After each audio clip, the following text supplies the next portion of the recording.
It's Red Eye Radio.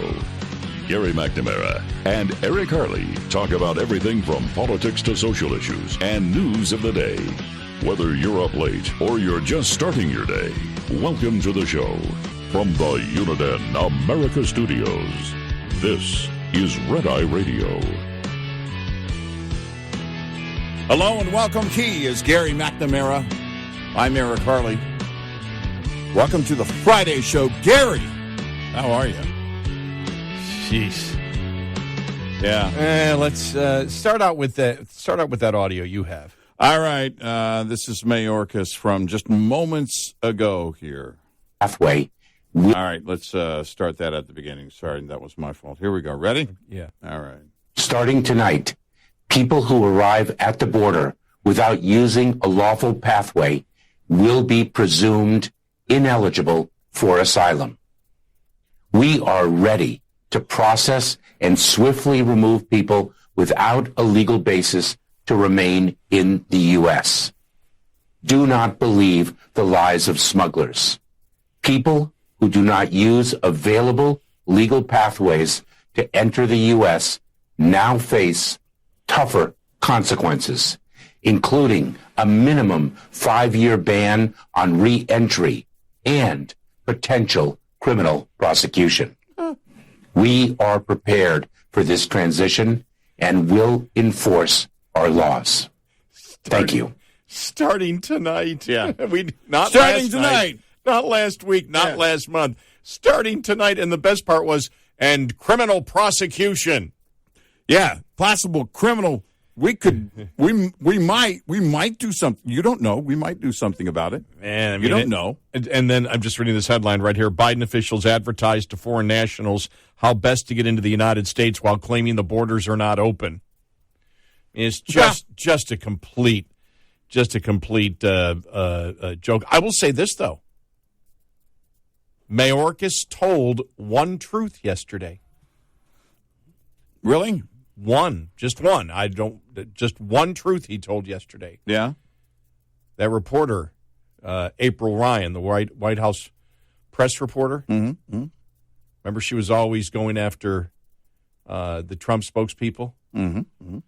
She said, in fact, I first saw it on Twitter, where she talked about the whipping of the Haitian immigrants and how horrible, and the Republicans, and Bill Mnuchin from who's probably has covered the southern border more than anybody from Fox LA said, hey, you're lying. So she actually said the same thing to Mayorkas, and Mayorkas said, no, they didn't whip anybody. So he told one truth. And then she insisted they did. Well, not from where I was sitting. And it's like yeah. But that's fine though that she said that, because if you want a perfect example, I was first going to call it, it's a perfect liberal circular firing squad. Mm-hmm. But actually what it shows is what we have said all the time, the pure political activism of the mainstream media. You could not get a better example. There isn't anybody who doesn't know that the investigation that was done on it, and there was no whipping. It doesn't matter what the truth is. They don't care. She's not embarrassed by she's not embarrassed by gaslighting. She's not embarrassed by everyone. Everyone in that room, when she asked the question, everybody who heard it knew that she was lying. She knew she was lying. She knew everybody else knew she was lying. She didn't care. It's about pushing a narrative, and this is the media that you have today in the United States. Well, and with activists, they think they're going to be the hero even when they're the only one doing something or saying something. She believes she's still the hero. Right. She's more moral because she keeps promoting something that's a lie but fits her narrative. Therefore, she is better than you. Yeah. She is more moral than you. And we've done that across the board on so many issues, whether it's the ridiculous reparations, that have, the talk that's been going on in California that is impossible, but it doesn't matter, because it doesn't matter whether anything's impossible. It doesn't. All that matters is we promote things that are impossible but we believe more moral, and therefore we're better than you. And, it's kind of rich that Mayorkas finally admits that they were not whipping. But what are his choices? Because if he says they did, they're still employed. You're keeping them on the job, and they did? Well, Yeah. no, that's the problem. That's the corner they walked themselves into. They knew it from the beginning. They knew it was bogus. And yet they took the media's side at the beginning. In fact, that entire thing shouldn't have gone on as long as it did. If you're going to do an internal investigation, then fine. Do an internal investigation. But it was very clear by tons of witnesses, and all of that could have been brought to light earlier. But the media took it and ran with it, and they didn't dare say anything against what the media narrative was. It was their narrative, too, until yesterday. That's pathetic.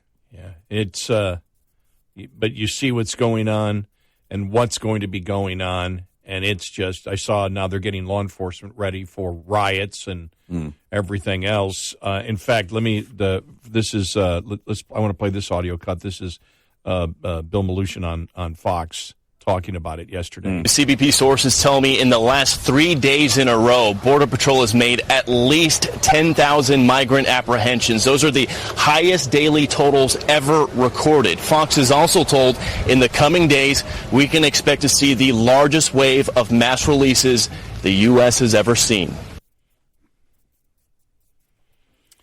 And then you saw the court order saying you just can't release them without a court date. But That's even ridiculous because I believe it came out the end of April that you had illegal immigrants crossing the border, and the Border Patrol saying, or then them being told, all right, we're giving you a court date. It's 2035. Mm-hmm.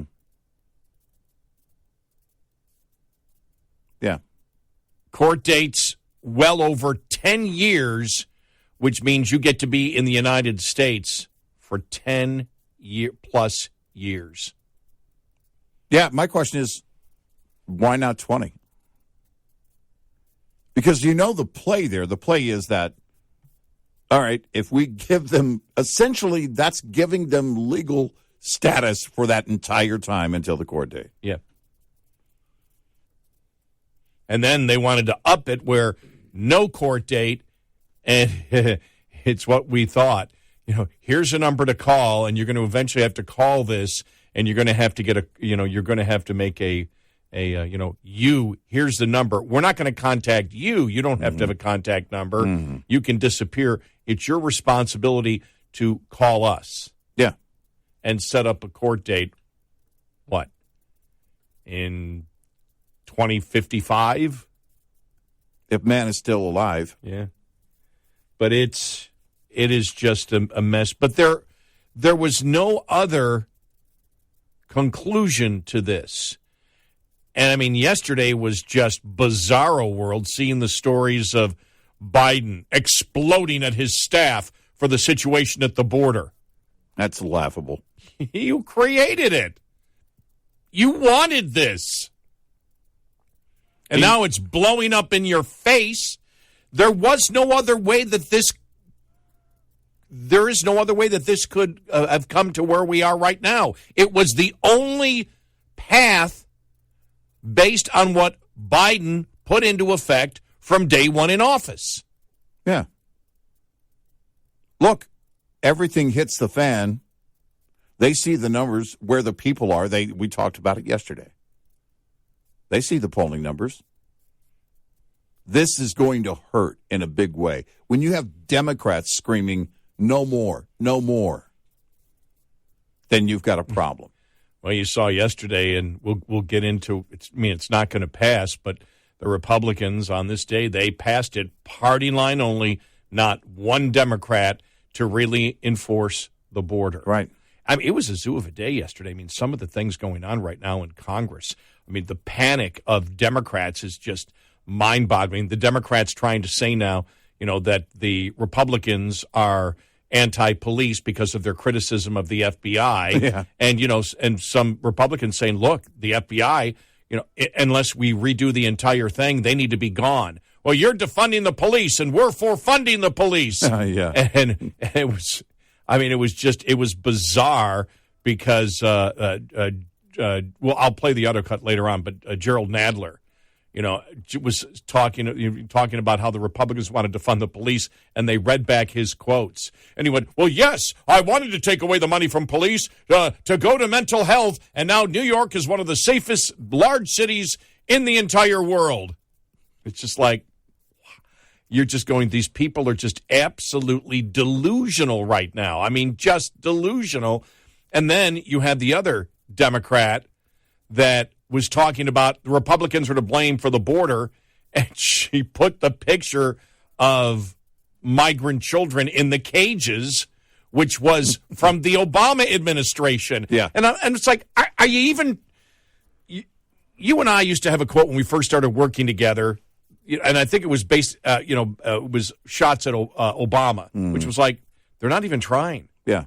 But Right. I mean, here with Democrats, they're not even trying, or they have nowhere else to go. Right. Maybe they are trying, they have nowhere else to go, but you get the impression they're not really trying. I mean, they're setting themselves up. They can't win this argument.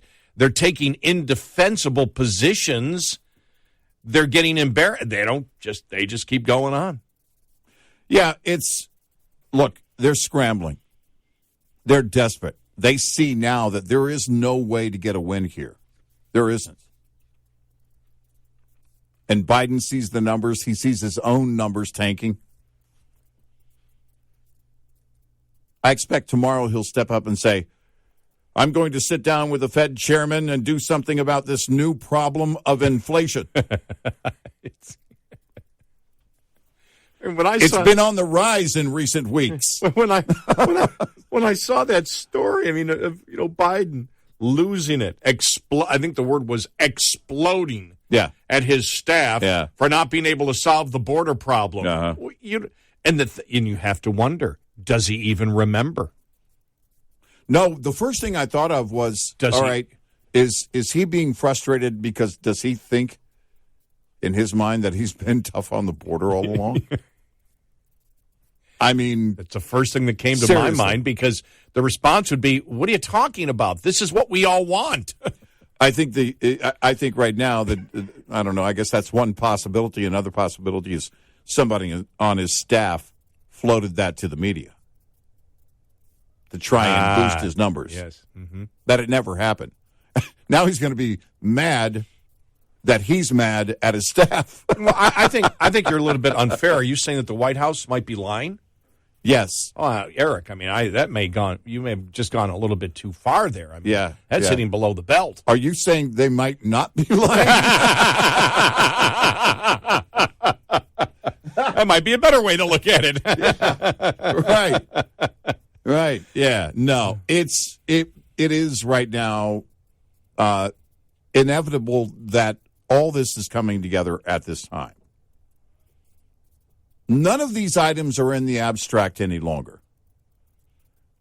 In 2016, when Trump was saying, look, I want to build a wall, I want to build a wall, I want to build a wall, the blue cities could still live in the abstract. The border crisis was real back then.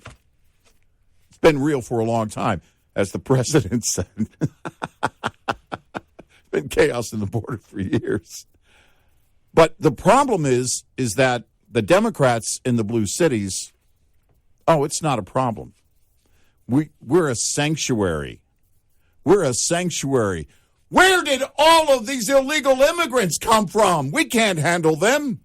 By the way, the first one to sound the siren in a big way on that? Cher. Oh, yeah. Yeah, I remember that. Remember that? Yeah. Because that was just was actually just an idea that had been floated.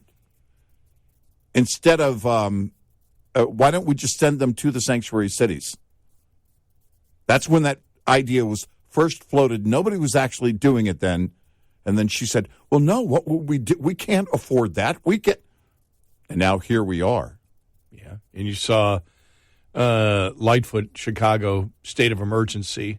You saw that Yeah. the other. We'll get to all these stories in Chicago. Residents furious because she wants to house the migrants in a high school, and New York is getting 1,000 a day, and that's going to skyrocket. And the reports are that they wish to go to They wish to go to Miami, New York, Chicago, Dallas. Yeah. Those are the places that they really wish to go to, and it's like, okay, fine, we'll send you there. And we'll send, and so now they're screaming, and the whole thing is, where is the anger from the left of the mayors of Chicago and both New York saying that they can't take any more when they're sanctuary cities? Where is the label of xenophobe? Where is it? Right. It was all, like I said, it's all horse manure from the Democrats constantly. You're a xenophobe and you were racist. Right. Because you're only worried about the southern people coming across the southern border. Remember that? Yeah.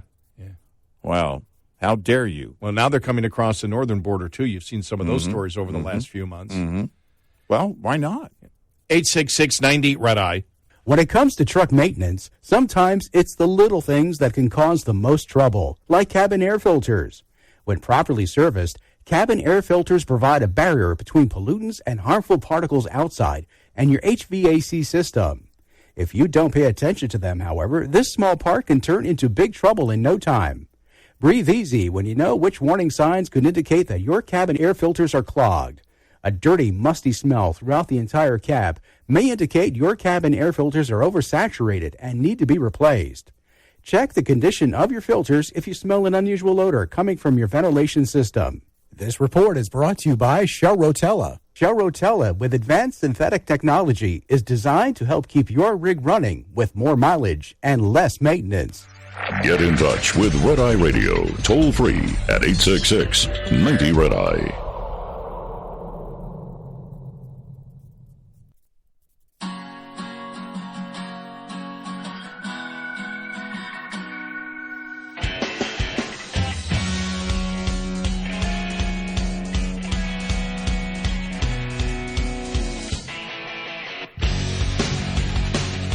It's Red Eye Radio. He is Eric Hurley, and I'm Gary McNamara. And then the House Minority Leader, the Democrat House Minority Leader, Hakeem Jeffries, yesterday claimed Republicans are creating a fictional argument on what's going on at the southern border. I mean, it's just... It's untrue. I mean, it's you shake your head. It's mostly peaceful tourists. Temporary misplaced travelers. Yes. And for those people saying, where'd you get that one from? That actually was floated in California about, 10, 12 years ago? Yeah, they actually used it for a few minutes. Yep. Temporarily displaced travelers. Traveler. Instead of illegal immigrants. Now they just need to come out and say pre-Americans. Why not? Why not? This is, but you can tell they're scrambling. This is, the bogus story that Biden is, he's angry. And then Mayorkas at midnight, okay, we're going to give you 5 minutes to turn around. Literally going to give you 5 minutes to turn around. That's insane. Wait for the buildup at the border and then go, no. Could have done it long before this. You could have done it starting, I don't know, I'll just pick a date out of thin air. Starting January 20th of 2021, you could have started then. But no, they're not going to.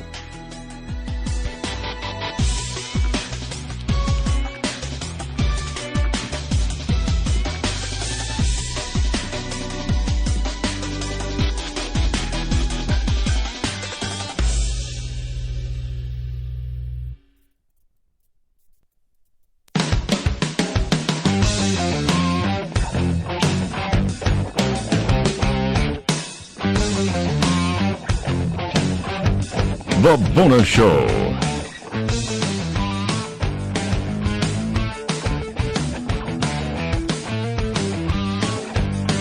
It's Friday Radio. He is Eric Harley, and I'm Gary McNamara. A ton of different stories about what's going on at the border coming up in a moment, but I just we want to play this audio cut. This is the National Republican Congressional Committee immediately having an ad ready within hours after House Minority Leader, Democrat Hakeem Jeffries, claimed that Republicans are creating a fictional argument around what's going on at the border. Here's the ad that they're running. Here we go. They create a fictional argument around what's happening at the border. The number of migrants now breaking records even before Title 42 expires. The scene extremely graphic. Bodies went flying all over the place. When an SUV plowed into a group waiting near a migrant center. This person had no right to be here. He'd been deported on 4 separate occasions. 5 people killed, including an 8-year-old child. Cities along the nearly 2,000-mile U.S.-Mexico border are bracing for a surge in migrant crossings. I have lived here for over 38 years, and I've never seen anything like this in El Paso. There is no end game. That is really what I'm hearing. Even from DHS officials I've spoken to, Andrea, say they feel like they're at the breaking point before they even get to the starting lines. They create a fictional argument around what's happening at the border. That was yesterday. Mm-hmm. I mean, I don't even know what to say. I mean, if you keep thinking that they're going to attempt to change course on some issues, and they just don't. No, they don't. What I think is a bogus story of the president being upset that no one's doing anything about the border. Give me a break. And then Mayorkas, right at midnight. Oh, no. You can't come here. They're already here. Where were you a long time ago? The border is secure. The border is secure. The border is secure. Then why did you need to do a video? Well, if the border is secure, you don't need to do a video. Well, again, when he gets on there to sound tough, and then the first story you read is a federal judge on Thursday evening blocked the Biden administration from implementing a policy that allows for the release of migrants without court dates and without any way to contact them, just hours away from the end of Title 42 public health order. Judge Kent Wetherall imposed a 2-week restraining order on the Biden administration policy, which would see migrants released on parole with conditions. Yeah. Mm-hmm. Hey, here's the thing about the video from Mayorkas. You know that some of the media, at least Fox News, will follow up tomorrow. Others will, too. I mean, you've got so many eyes on the border right now. They're going to follow up and want to know. Because what he's saying is, now he's talking to those coming across, saying if you don't come to a legal point through a legal point of entry, if you don't go through the process, then you're going to be denied. You can't come across a non-crossing, swim across a river, whatever it is what he's saying, and then claim asylum. What he's saying is you have to come through the legal process to do that. Well, I want to know, and the media is going to find out too. I'm very curious in the coming days. Because you're saying, when he says it, that means it's policy. The boots on the ground can't be releasing them the way they've been releasing them. So my question is, how many in the media are going to ask that question? How many are going to look for the answers in the coming days? I suspect we're going to have that, at least from some of the reporters that have been following this for a long time, from the beginning. Then the New York Post article, and this story is actually a few weeks old, migrants allowed into the U.S. as asylum seekers given immigration dates into the year 2035. Immigration court dates into the year 2035. I mean, this is how insane it is. And, it's going to get worse because all the media is down there. All the media has covered it. We played you a clip from MSNBC yesterday with former Obama Director of Homeland Security, Jay Johnson, on and just saying, the things that the Biden administration is planning on doing is just really, really bad. And they were showing all the different photos. This is going to be a absolute unmitigated disaster. Yeah, and this is the only way that it could have panned out. There was no other way that this would come to fruition except what we're seeing right now, which is going to be pure insanity and chaos at the border. Never underestimate the ability of Joe Biden to F things up. I would say to F everything up. Well, this is, again, I was Michael Schellenberger was talking yesterday, or he was tweeting out yesterday. Let me see if I can find it here, because it was to me, it's really interesting because it shows you that what we're seeing now is not the abstract anymore, but everything is hitting reality. The Democrats have lived for years in the delusion of the abstract, which was in the future our plan will be better than what you wish, than what the Republicans wish to do. Well, what you see on the border is what the Democrats wanted, and it's what Democrats voted for, and it's what many independents voted for. It's not what most Republicans voted for, but the independents and the Democrats over the last couple of decades that have voted for Democrats voted for what's going on right now.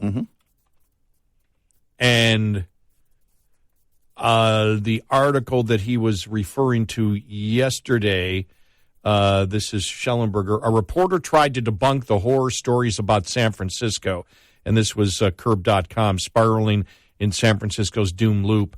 A reporter tried to debunk the horror stories about San Francisco, but couldn't because they're true. Quote, this is from the article, some of the street addicts were rotting literally. They're decomposing flesh, attracting flies in the middle of the street and on the sidewalks. What you're seeing in these cities, the pure insanity that is going on, what is happening in Portland, Oregon, what is happening in San Francisco. You see now the absolute hypocrisy of the left on sanctuary cities, especially in Chicago and New York. And I think there was an article in the National Review saying what Governor Abbott has done, what Governor Abbott has done, the El Paso mayor by sending buses, by DeSantis doing it, has finally made America aware, because now everyone is touched by illegal immigration and an open border policy by the Democrats, and the Democrats now are feeling it. And this goes to every single thing that liberalism stands for. Whether it's health care, well, we thought it was free. We didn't know we were going to have to pay for it. We don't want if we're going to have to pay for it. You and I talked about whether it was Vermont, Colorado, or California when it came to nationalized health care or single-payer system. They eventually couldn't get any of it done. Vermont, Colorado voted against it when they put in, this is what it's going to cost you. But the abstract of it being free, free health care, yeah. Well, here's the reality. It's not free. Well, then we don't want it. Right. Well, then you're living in the delusional world. Same thing, when you say, all right, let's all have all drugs be legal. Let's give the homeless rights. They have the right to camp wherever they wish to camp, whenever they wish to camp out. And now you're seeing, and these are liberals. Many of these are liberals, and you see them, the homeless activists, saying, we can't do that. Michael Schellenberger, for example, leads, I think one of the organizations trying to help the homeless and get them off the streets. And I was watching a YouTube video the other day in Portland, and this person who was a homeless advocate said they said it gets to a point where you finally realize that the people the city council and other Democrats that are voting for this, this is actually what they want. They want people dying on the streets. They want people rotting on the streets. He said there can be no other answer because it's obvious, what their votes and what their behavior and what their actions as politicians are doing, and they don't seem to care or ignore it, and they know what's going on. So the one guy said, I can only come to the conclusion that this is exactly what they want. Yep. What's going on at the border right now and will be going on, and what you see is what the members of the Democratic Party in Congress and the White House want. Yep. It's the only conclusion to their policies. Mm-hmm. And the same thing with defund the police, the same thing with all drugs must be legal. Everything that they promote turns to rot. Yep. This is, it's interesting because Schellenberger has floated these ideas. I know that he appears a lot on Rogan, but does a number of other interviews, and he talked about, running for office and some of the ideas that he wanted to implement, and the fact that there were a lot of details that they would have to work out. But he had this overall idea and picture and goal about, what would happen with the homelessness. And one of them was, and then, again, we can debate it down the road. If his former party, he left the Democratic Party, but if his former party ever gets around to doing anything about it, which they won't. But you look at things that he talked about, and that was, all right, look, work programs, this and that. And I thought, okay, you're creating, you're kind of painting this huge picture that really we're light years from. We have to walk before we can run on problems like that in the city. And that has to change. Basically, it's going to have to start. That change is going to have to start with the will of the people. But what are we actually seeing in those cities? The will of the people isn't political. You don't have people on the left in those cities saying, all right, we got to come in and we got to change everything. I mean, there's been a couple of things on prosecutors and a couple of moves there along the way. But they're not making big political changes. What are they doing instead? The ones who can afford to leave are leaving. They just quietly walk away. So the Democrats are going to rule in those cities, at least for the rest of our lifetime. I don't see Republicans coming in Portland and San Francisco and being the ruling party in those cities. That's not going to happen.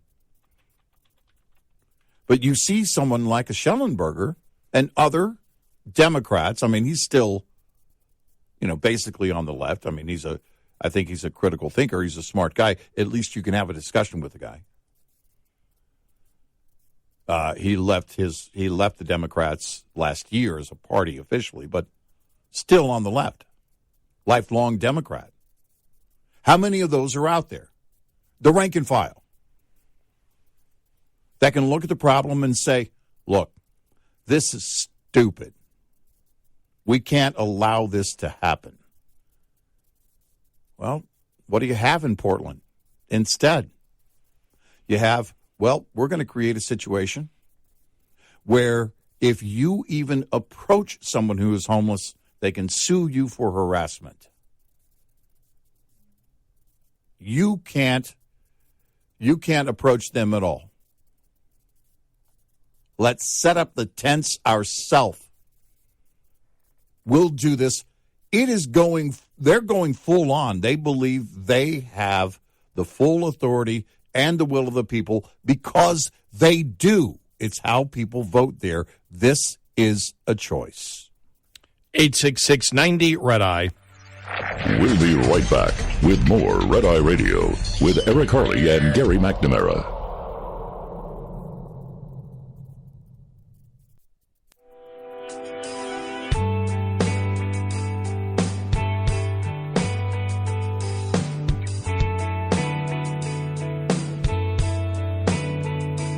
It's Red Eye Radio. He's Eric Harley, and I'm Gary McNamara. Coming up following the top of the hour, more on Title 42, now gone, and what that means for the border. We'll get to more specifics on that and any update of what's going on right now. If there's any breaking news, we'll have that for you. Plus, the Biden family and the business that they're in. We'll get to that and more coming up. It is Red Eye Radio. Top of the Hour News is brought to you by House Products. Visit houseproducts.com.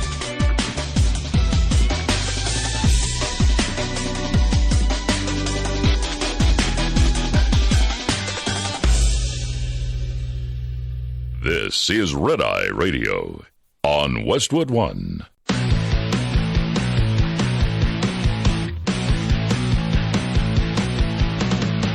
Now, it's Red Eye Radio. Gary McNamara and Eric Harley talk about everything from politics to social issues and news of the day. Whether you're up late or you're just starting your day, welcome to the show. From the Uniden America Studios, this is Red Eye Radio. All across the USA and around the world, 866-90 Red Eye. He is Eric Harley, and I'm Gary McNamara. Good morning. Download our Red Eye Radio app today, and you can listen when and where you want if you can't listen live overnight. Just reading a couple of articles here, just a couple of headlines. As Title 42 ends, El Paso residents feel abandoned by Biden. I mean, the situation there is just terrible. You've seen some of the photos there from El Paso. It's just pure insanity. That was New York Post had that one, and then reading Noah Rothman here. In objecting to their treatment by red border states, big city Democrats are inadvertently popularizing the case against lax immigration policies. Migrant busing turned out to be a political coup for the Republicans. And we had said this early on when Democrats, came out and said, well, they're just playing politics.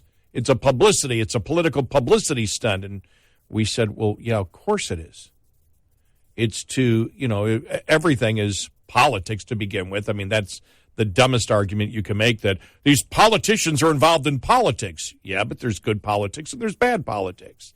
Having a secure border is good politics. Not having a secure border is bad politics. Having sanctuary cities is bad politics. Having sanctuary cities, and then when illegal immigrants and migrants want to come to your town, and they actually come to your town, and then you say you don't want them, that's bad politics. So it's all politics. But as we see now it's in the heartland of the country. Illegal immigration is being talked about in the biggest liberal cities in America, and the open borders policy, everything now is being discussed in these major cities. And there's a huge liberal circular firing squad going on right now. In fact, there was a story that and I'll see if I get some audio on that. I don't know if I need audio. I've got the story here in my pile, but talking about residents just livid, absolutely livid, that they want to use a high school to detain some of the migrants who have, come in there. And you start talking about the cost, the local cost now, and we know it's through the roof in New York City. Mm-hmm. And New York City getting 1,000 a day, and now they believe it's going to continue to skyrocket. Yep. Adams is throwing a fit. Adams is the only one real Democrat out there screaming at the Biden administration. And what did it get him? Sorry, you can't be part of our presidential campaign. Right. I don't know if that's a bad thing for Adams, though. Actually, that might be good for him. Might work for him. He wouldn't have to create that separation himself. They've already done it. But, this is where we are. And now you look at I think this weekend is going to be very telling because the media is going to be very curious. Bill Melugin is in Brownsville with Fox, and he said he's shutting it down for the night. It had gotten quiet. He said on Twitter, that things have slowed down because those who want to cross will cross in the morning at daylight because they want to go through the process of claiming asylum. And so if that's going to be, we'll see if that's going to be the case. And Mayorkas is saying that if you don't come to an actual crossing, an official crossing, then it is not part. We assume that you will be presumed to be ineligible for asylum, which means that every one of them are going to line up at the international bridges in Del Rio, El Paso, Brownsville, Laredo, and all the other border towns where there is a bridge.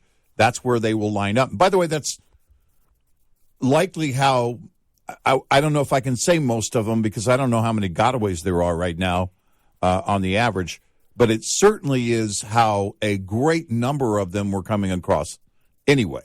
And so we'll see what changes after Mayorkas put that video out a little over an hour ago.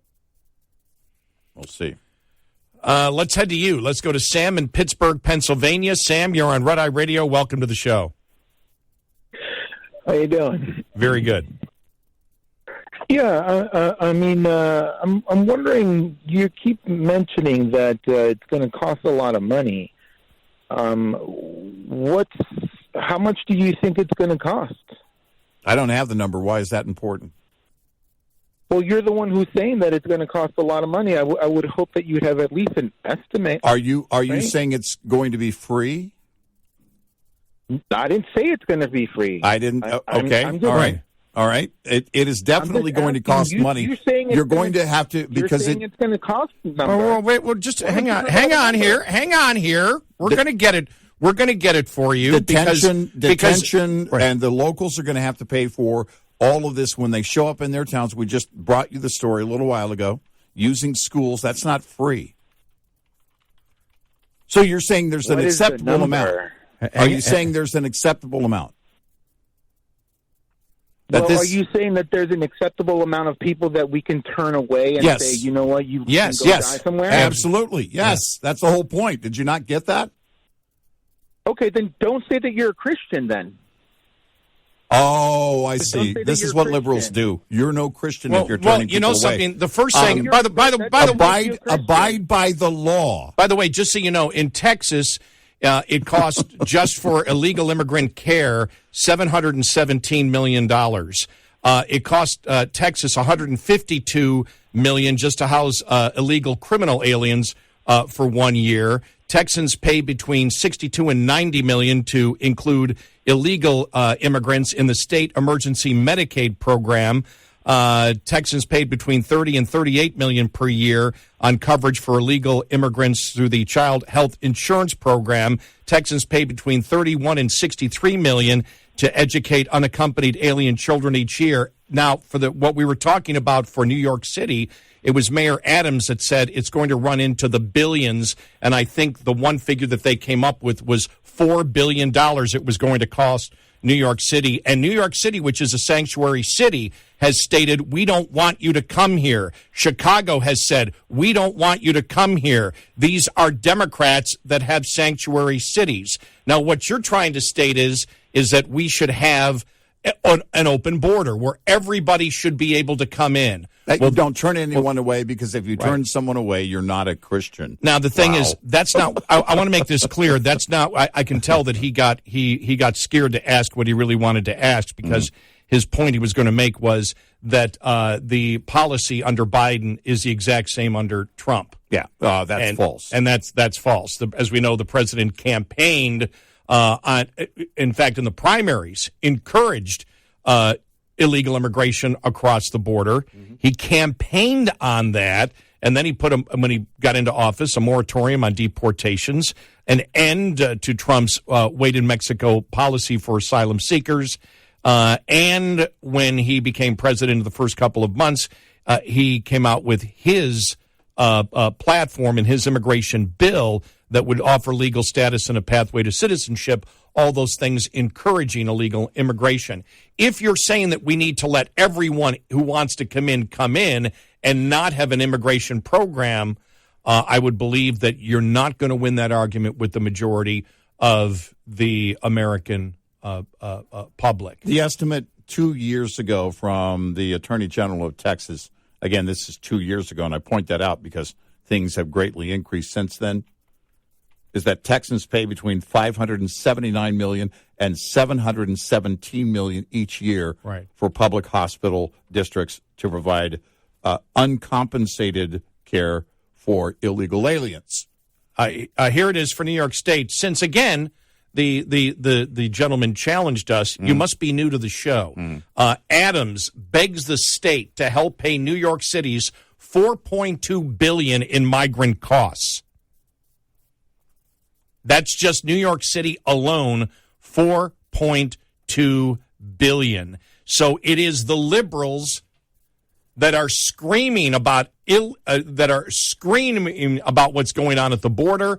They're the ones that started the sanctuary cities, and now they're saying, we don't want you. And so for the caller, if you're going to consider yourself to be a Christian, are you okay with the cartels doing this with people and children? Are you okay with that? If they want to come here legally, I don't have a problem with that. No. In fact, we on this show, like actually Trump did a couple of years ago, we believe that that this needs to be settled so we can have a more vibrant legal immigration plan into this country and bring in more, because we need it, and we're going to need it, because if we want our economy to grow, it is a symbiotic relationship of wanting to have a vibrant legal immigration system, which will help our economy, because our birth rate just isn't there to have the boom that we had over a period of time. So I guess your argument is, if you don't want totally open borders where everybody can cross, and fentanyl and child slavery can flourish, and the cartel is basically running the show, right, then we are anti-Christian. Yeah. The Christian way is to let the cartels do it. Right. So there you go. But there, if you wanted the numbers, there are the numbers. And that's just a few examples of numbers on a local scale. Well, I just love how we didn't include everything in Arizona. California likely doesn't put, their AG probably doesn't put those types of numbers together for the public and promote it like the Texas Attorney General does, because they're a sanctuary state. But trust me, they're being overrun on a daily basis, as they have been, just like other border states, and now just like every state. There's not a major blue area that's not being affected now. I just love, though, he thought we didn't have, that we couldn't find it. All we had to do was go to Google. It's not hard. Well, you guys say it's as if it's not costing money. That was his first point. You can't come up with a total number. Yeah. The total number is not important. It is billions and billions of dollars. Let me see. Illegal immigration costs California taxpayers $31 billion a year. All right. So there you go. Yeah. In case you're wondering, we did have the figures. Sorry, we didn't know the question because you told our phone screener something else that you wanted to talk about, and chickened out, and then chickened out, and so we just needed to, do our just get the research that we have lined up on the computer, to blow away your stupid argument that you were trying to portray that it really doesn't cost anything, that open borders doesn't cost the taxpayer anything. Extremely weak arguments, sir. If you don't want open borders, you don't love Jesus. Right. That's laughable. And that coming from a liberal makes it even more laughable.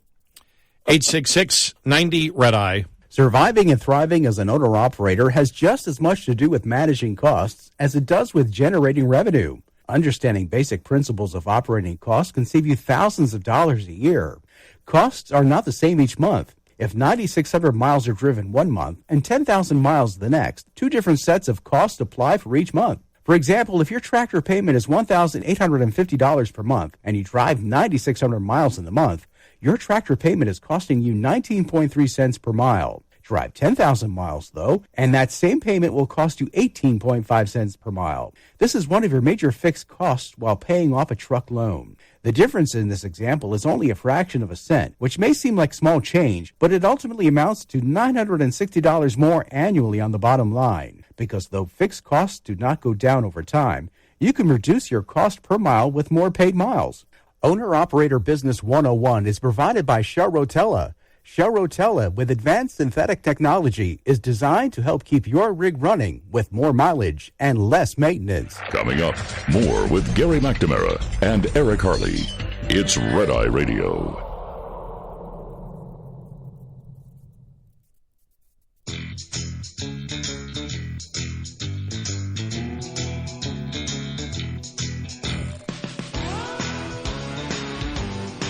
It's Red Eye Radio. He is Eric Harley, and I'm Gary McNamara. I love new listeners to the show, especially those on the left, that because obviously he's a new listener. If he wanted to call our radio show and try to make the point, because that's what he's trying to do, that illegal immigration doesn't cost any money. And thinking that we weren't prepared for it. because we didn't have the statistics in front of us, and it took us 10 seconds to look it up online. That's the part. That's the part that it really kind of boggles my mind. Is, have you ever heard of Google? Have you ever heard of the internet? I mean, you know that these numbers have been put out there for years and are easy to find. I mean, you got to. Well, if you don't want them here, then you don't love Jesus. Okay. All right. But I chuckle at that's the best you can do. I mean, that's the number one argument. Because for human him is that smuggling is very Christian, by the way. I guess. I don't know. Well, for me, it was him trying to make the case that illegal immigration costs nothing, that it's free to the United States, that there are no taxpayer dollars involved in it, because that's what he was attempting to imply, which, again, is, wow, that was really your best argument? Seriously? That's what you lead with? Wow. Yeah. That's just...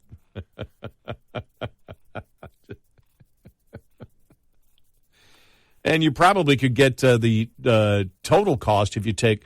then again, remember, state costs recently have skyrocketed. For example, that $4 billion has been over the last year for New York. Yeah, that's why. Really Right. I wanted to point out that what the AG in Texas put out was from 21. Right, it was over 2 years ago. So yeah, no, it's definitely increasing because the number of people are increasing, and you've got hospitals on the border that are on the brink and have been on the brink for years because they're required to treat people by law. And so that is very known to those coming here that need hospital care. They go to a border hospital, and that's how that's going right now. I mean, it has been going on for years. Arizona, Texas. Estimated cost federally, $150.7 billion. Yeah.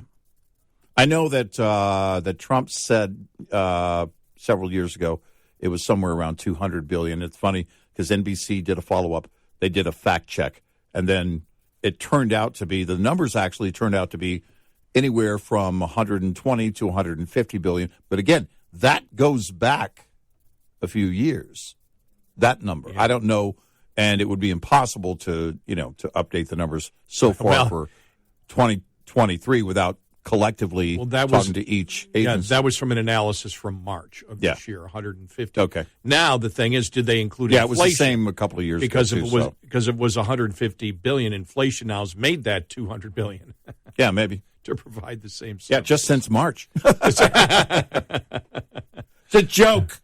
Wow. Yeah, no. No, but it's interesting. I'm glad the guy called because it's interesting to see, what the mindset is. What the mindset is. How did they get away with it politically? Yeah. Right there. People like that. People like that. What I liked was his excitement that he thought that we weren't going to be able to tell him that it cost something. That's what got to me. It's like, wow, he has to be a new listener to the show. Right.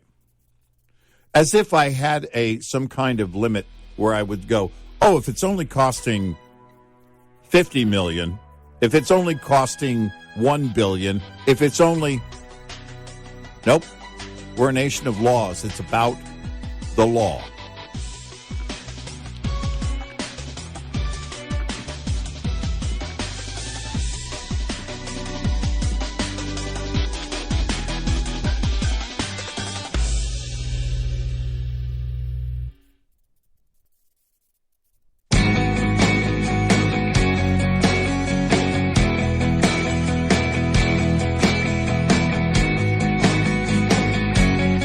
You're listening to Red Eye Radio from the Uniden America Studios.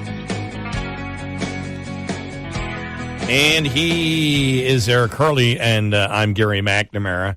Well, I just thought about this. The NFL released their schedule for this year and next year. Right. Okay. And so, let me see, we're in May. Very, very soon, you should have the liberal sports reporters asking the question of whether Kaepernick will get a shot this year and what team that will be. Yeah. And we should be hearing from his agent. He's working out every day, and he's waiting to take a leading role on a team. 40 years from now, he's in his 70s. I can still play. Because that's what happened last year. Remember last year? Yeah. And all the teams go quiet. How old is he now? I think 97. No, he's not. I'm sorry. He's not as old as my dad. My dad is older. Let's see. How old is he now? He's 35. Okay.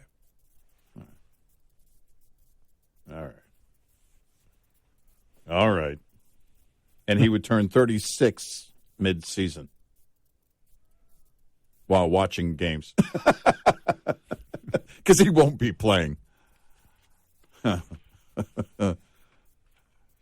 I'm in. Okay, great. Let's just hit one other topic: the town hall debate, not the town hall debate. Town hall. The town hall meeting on CNN. Yeah. Well, it was a debate between her and Trump for about half of it. Looking at it from a little over 24 hours after it. The one big problem that really amped up, I think, Republicans was the fact that it really wasn't, a town hall meeting means you're the moderator. How you doing? Okay, now we have questions from Republicans.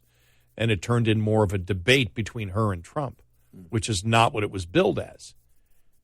And so I love the way the left went absolutely crazy. Look, it was in the context of what's coming up over the next year and a half, it was nothing. Nobody will remember it.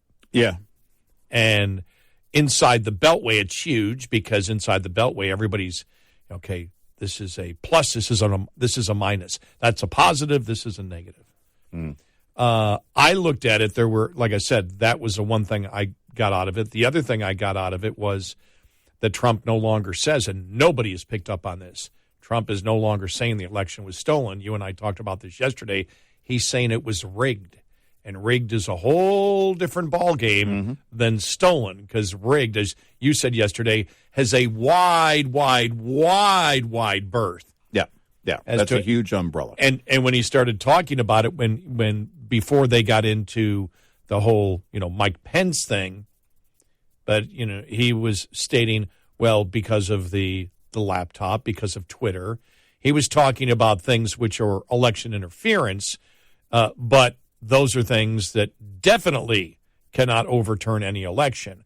Out and outright fraud, where the election is stolen, you may have more of a moral point than legal point, and maybe to a certain degree, depending on what the fraud was, you might have a legal point, but I think he actually made his legal point weaker by not using the word stolen, but using the word rigged, and then bringing up something that I think we're all in agreement with.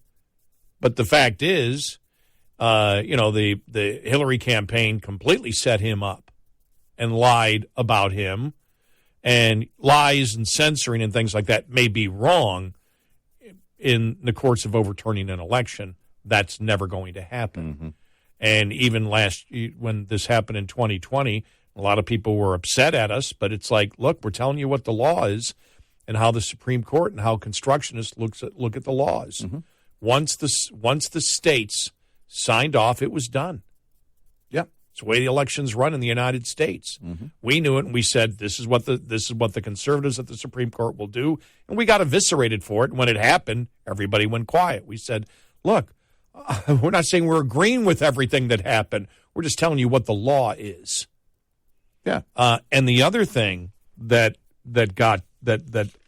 came out at me was what he said about the classified documents. It was the opposite of what his lawyers are arguing. Yeah, he was saying basically he knew they were going there. Yeah, that he knew he was going there. Trump's lawyers told Congress last month that the classified documents in Mar-a-Lago got there by accident. And that's not what he said yesterday. And that's, as we have said, whether it was and by the way, of course, everybody misinterprets what we say. Not everybody, but few people did when we said, look, Trump, that deposition he gave at the civil trial, he was his worst enemy. And we were just pointing out legally what happened. I have no idea what happened. You and I have no idea whether there was a rape or nothing happened.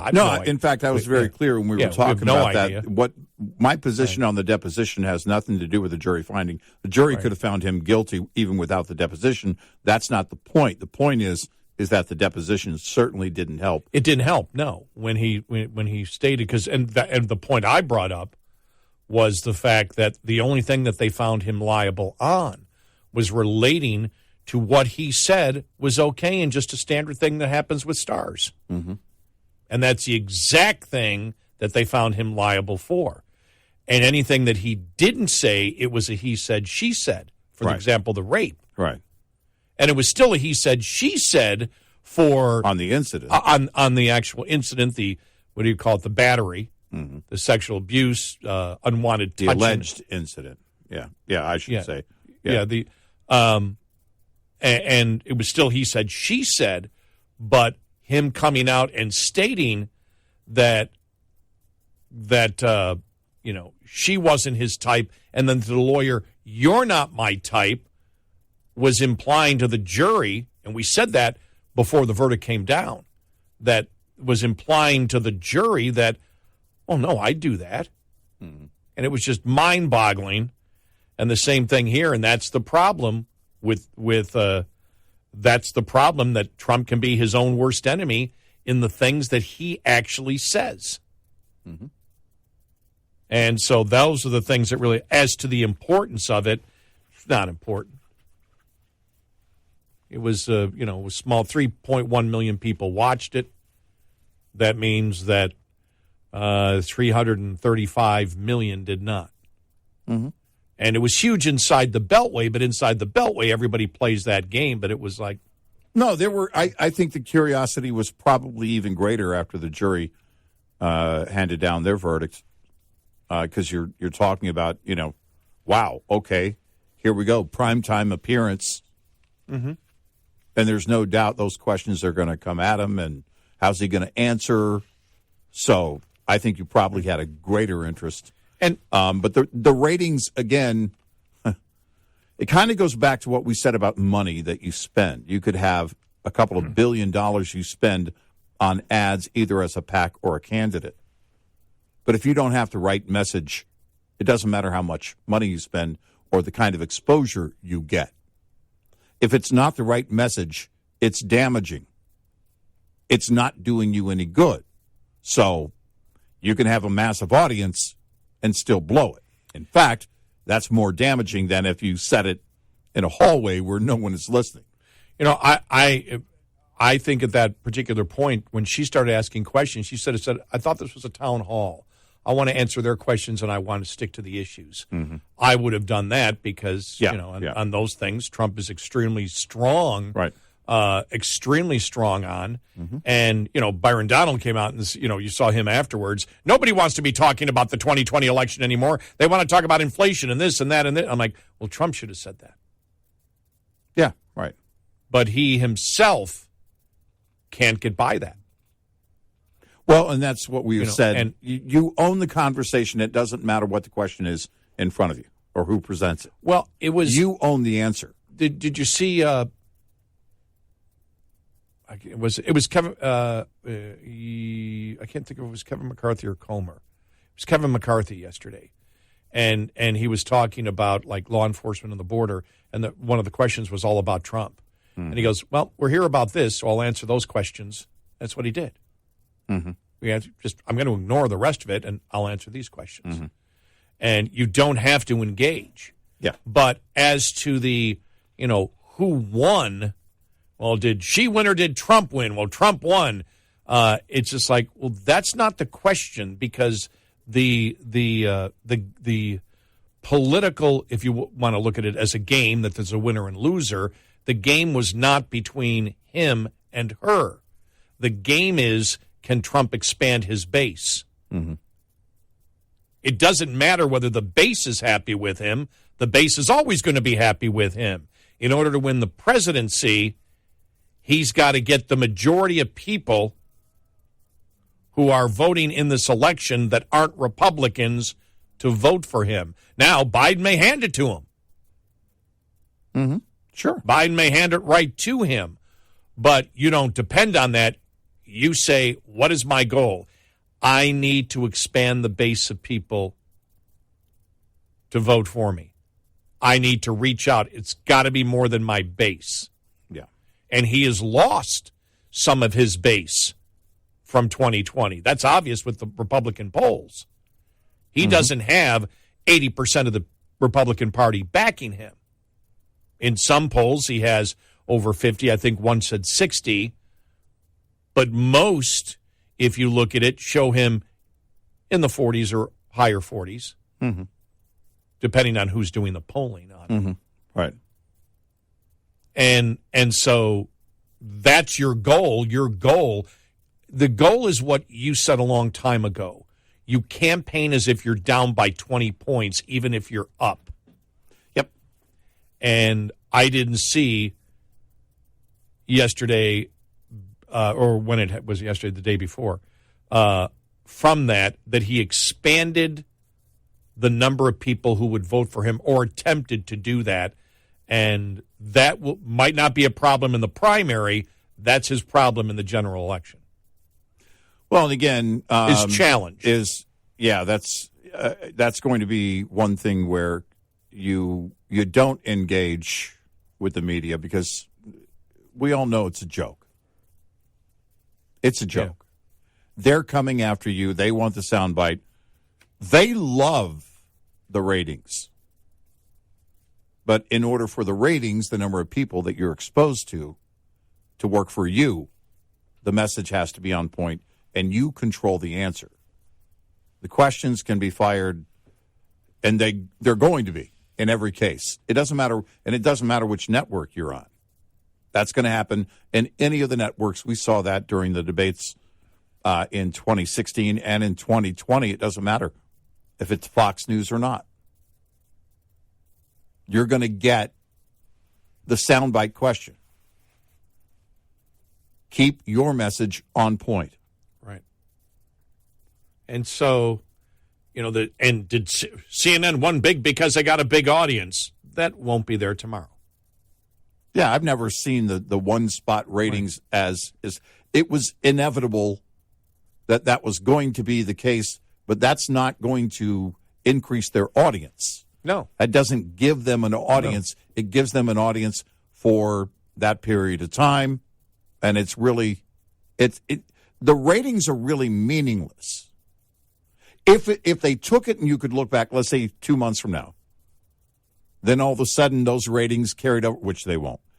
They carried over and their audience grew from that date. They're averaging 1.5 million exactly. in prime time. Yeah, right. And you could point to that correlation. Okay. I'd still have some questions, but that's not going to happen. Well, it's a blip. We'll tell you whether we're wrong in 1.5 months. Well, no, if it leads to an increased audience, then fine. But well, that was my point. Yeah, we'll tell you in 1.5 months. Yeah, I'm not wrong about the prediction that it won't. Yeah, exactly. 866-90 Red Eye. We'll be right back with more Red Eye Radio with Eric Harley and Gary McNamara.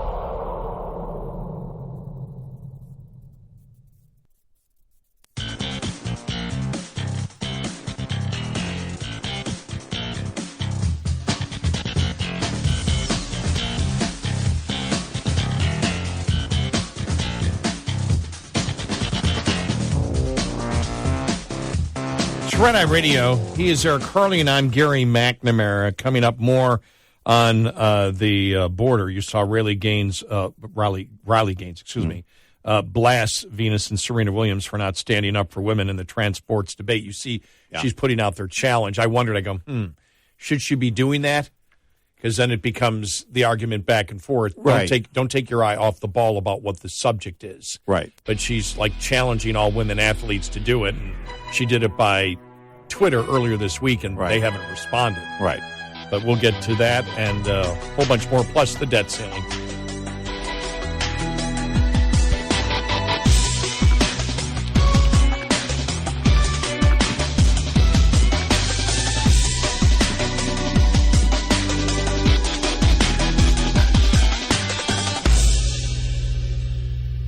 This is Red Eye Radio on Westwood One.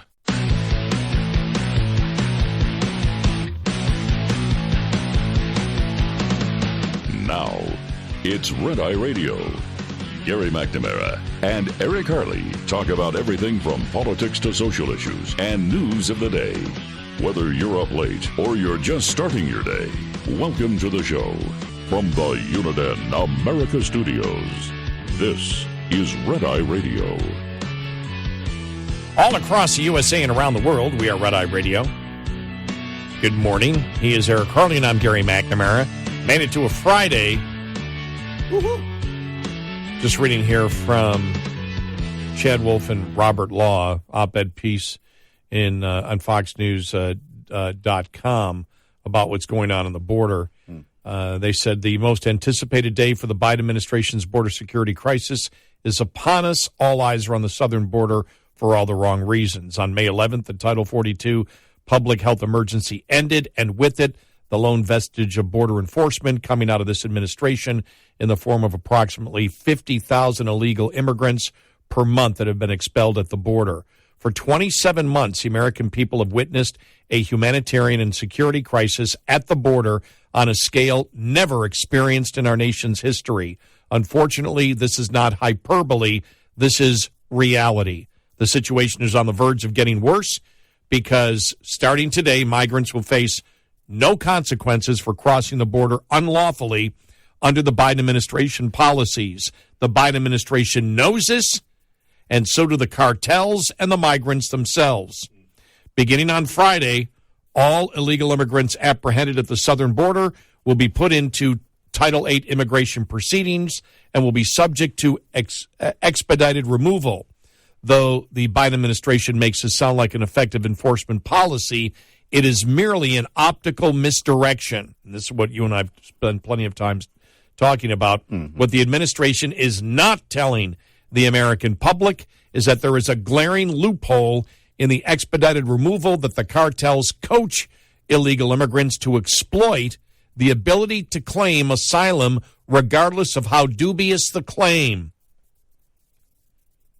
For the past 2 years, the administration has tried to convince the American people that they have no choice but to allow these illegal immigrants into American communities, even though only 10 to 15% of them which means 85 to 90% will not qualify for asylum years later, once before they go before an immigration judge. There is a sensible alternative, as we demonstrated through the establishment of the Remain in Mexico policy during the Trump administration. It is possible to provide genuine humanitarian protections to those who qualify without the mass release of illegal immigrants into American communities who will predictably never qualify for asylum under our laws. The success of Remain in Mexico speaks for itself. Fewer illegal immigrants were making fraudulent asylum claims when they were required to wait south of the border until their immigration court date. However, the sleight of hand from the Biden administration does not end there. The last-minute scramble to send 1,500 National Guard troops to the border is a sign of desperation and shows that the administration has failed to adequately prepare for the inevitable end of the COVID-19 public health authority. Although this move may sound good to the casual observer, the troops are not authorized to enforce the law and will be relegated to administrative and processing duties. The new asylum rule announced on May 10th is also an enforcement deception. The administration claims that the rule will impose harsh new penalties on illegal immigrants and that the legacy media decry it as a revival of the Trump administration regulations, but the facts do not support these claims. The new presumption of ineligibility for asylum sounds tough, but the failure to prevent fraudulent claims from being made in the first place severely limits its impact. The rule is also filled with loopholes. Hang on 1 second here. It's also filled with loopholes that will perpetuate the trafficking of vulnerable migrant children and continue the horrible practice of adults recycling kids to form fake families for the purpose of being allowed into American communities.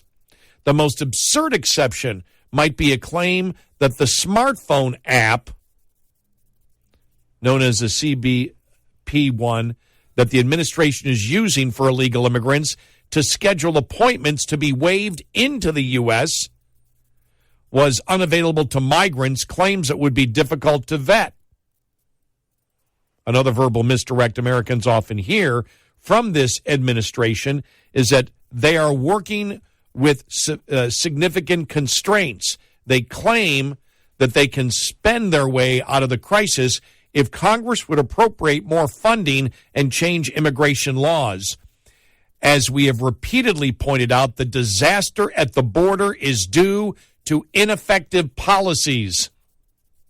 That's why we are in El Paso as Title 42 ends, to hear from everyday Americans who are impacted by the crisis, to talk with Border Patrol agents who have lost confidence in the Department of Homeland Secretary Mayorkas, that is, to work with Texas law enforcement officers to provide a state-level response and to document firsthand the border crisis that was intentionally created by the Biden administration policies. So there you go. Yeah, look, this statement put out by Mayorkas at midnight. Hey, if you look, you can't stay here.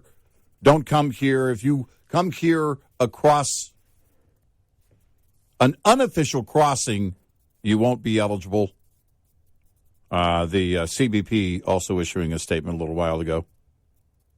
And as a result of the federal judge putting a halt to the activity for 2 weeks, all of these, what seemed like, maybe to anyone who's not following along, efforts to secure the border are only the efforts to keep everything lined up to get people here across faster. Yep. The translation from Mayorkas is, make sure you go to an official crossing. That's where all of our personnel will be in terms of processing you through. You can claim asylum there. If you go anywhere else, what he was doing is redirecting everybody. That's all he was doing. We're pretty much going to wave you on through. You can claim asylum. It doesn't even have to be true. You can just claim it. But you are going to be ineligible for asylum if it's not at an official border crossing. All he's doing is trying to make it more smooth and a faster process for them to get people here faster. This is not about real deportation. Everybody knows it, too. Right. Everybody knows. Right. Everybody knows the administration is continuing to lie. Yep. And this is the one thing, and they've done this on a variety of issues. No, we're doing our best. We're working. We're doing this. We need more money. They need more money to what? Process people more quickly into the country. That's right. With bogus asylum claims. Right. And that's court dates of who knows when. Right. Court. Well, they were going to do it with no court date at all. Right. If they could have gotten away with it. And that's where the judge stepped in and said you can't do that. And this is the big lie to the American public that, no, we're here for border enforcement. No, they're down there in order to process more people quicker into the United States. That the vast majority are giving fraudulent asylum claims by U.S. law. Yep. That's the reality of what's happening at the border. They're lying to you. They've been lying to you from the very beginning. Even though they told you early on what they were going to do, once they started getting negative press on it, and once we saw the crisis at the border, they continued still to expand doing what they're doing, but pretend they're doing the opposite. Because they're not going in and fixing this. I don't know if you can even call it a loophole, the whole asylum claim. That's such a distortion of the law. It's just mind-boggling. Yeah, what they've done is tell you how you can get in. We're telling you how you can just give an asylum claim. Right. Doesn't matter whether it's legit. Right. Because we're not going to do any checking on this. Right. We're not even checking to see if the children that are coming in with adults actually belong to those adults. They've lost 85,000 children. And they don't care. Don't know where they are. Asylum claim. I mean, this is my biggest, home country is horrible. This is the biggest joke and one of the biggest lies that you see if a Democrat dares, as Adams did, sorry, you're off the campaign. You can't campaign for this president. Right. You can't be an active part of the campaign. You can't do it because you've actually said, look, the problem is actually what the federal government is doing. How dare you speak out against Joe Biden? How dare you tell the truth? Right. And Biden and the rest, they're going, hey, you guys said you're sanctuary cities. Deal with the cost. Right. We're not going to bail you out. You deal with the cost. Right. You said you wanted that you wanted not only migrants, you want illegal immigrants, and you will protect them from the federal government. Mm-hmm. Hey, we're sending you, technically they're legal. They're migrants. Right. Because they've been processed through the border. Now, the vast majority of their claims are fraudulent. Right. But that's okay. We've legalized the people with fraudulent We've given them fraudulent asylum reasons. The Biden administration has given them legal cover by distorting the law themselves. Yep. Just amazing. And this is the way, honestly, if you go back 20, 30 years and all the debates back and forth on the border, and you said to someone, all right, here's how you do it. You just let them claim asylum. Now, back then, even Democrats would say, oh, my gosh, are you kidding me? You're insane. Keep in mind, it was I think as late as 2014, the late Harry Reid from Nevada even said, We need barriers on the border. We need a wall, is what he was saying.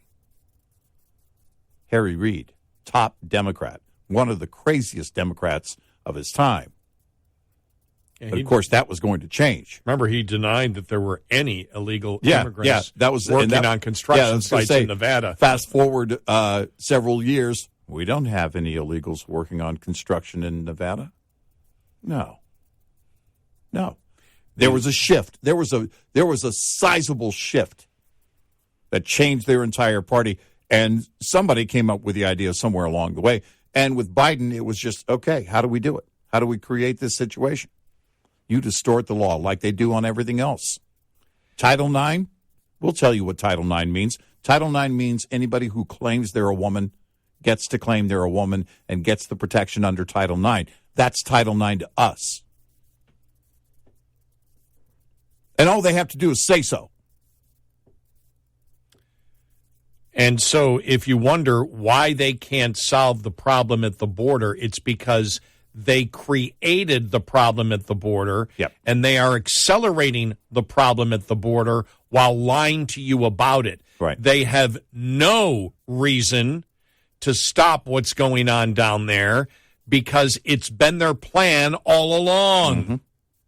They're lying to you about it, as we just pointed out, but simple research, you can figure out what actually is going on. You don't have to be a rocket scientist to figure it out. Right. They can't solve the problem because they created the problem, and to them it's not a problem. This is their goal. Yep. No, and the thing is, every single Democrat right now knows we're telling you the truth. You know that's the case. Now, for the one caller, earlier, who's for complete open borders, he still knows what's going on.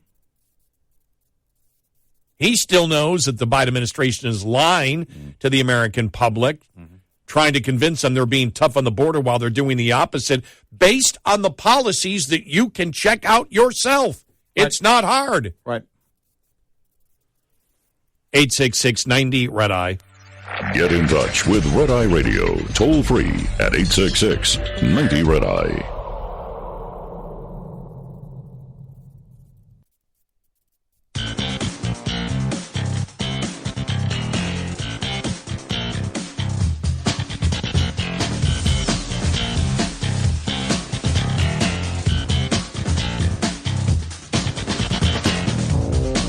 It's Red Eye Radio.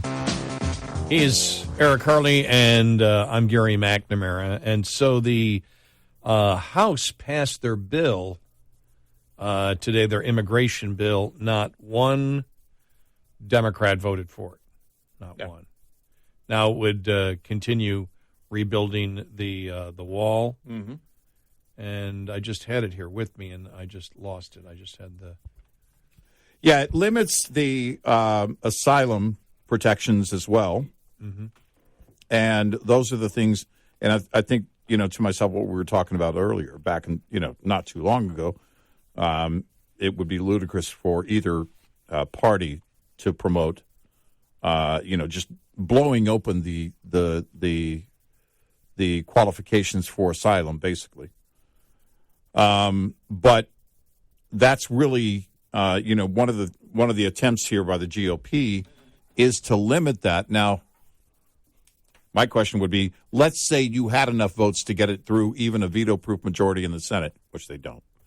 But even if they did, the Biden administration would still go into this distortion of interpretation. And that's what happens. They jump into it and say, well, and they pick it apart. White House counsel picks it apart, and president makes a move administratively. And there's your problem. But there's not one Democrat on that bill. They didn't want to support this bill. And my question would be, I guess, do you believe there's enough time between now and November of next year? I mean, they're all up for re-election in November of 24. Those Democrats are seeing it. Certainly border state Democrats are seeing it. Well, yeah, well, that's they all see it, which is why the president, that story came out that the president is furious and exploding at his staff and for not making the border more secure. Mm-hmm. Yep. So,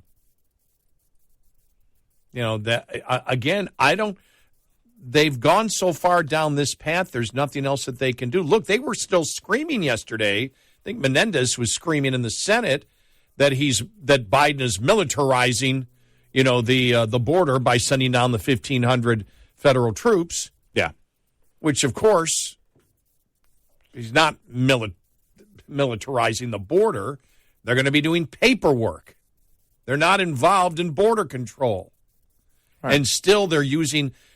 this is the thing. No matter how bad it gets, like I said, the Democrats, the last couple of days are trying to paint the Republicans as anti-law enforcement because of the criticism of the FBI, where the criticism is absolutely legit, that there's been rot in the FBI management for the longest time, and it either has to be fixed or they've got to be gone. You've got to do something. Yeah. You can't allow what has continued there. And so they're trying to say that the Republicans are anti-police to the point of absurdity. Yeah. And even you had the Democratic representative on the floor yesterday with the picture of the children in cages screaming that this is all Republicans' fault, and they pointed out your picture is from the Obama administration. Yeah. I mean, it's how did they keep failing on that one?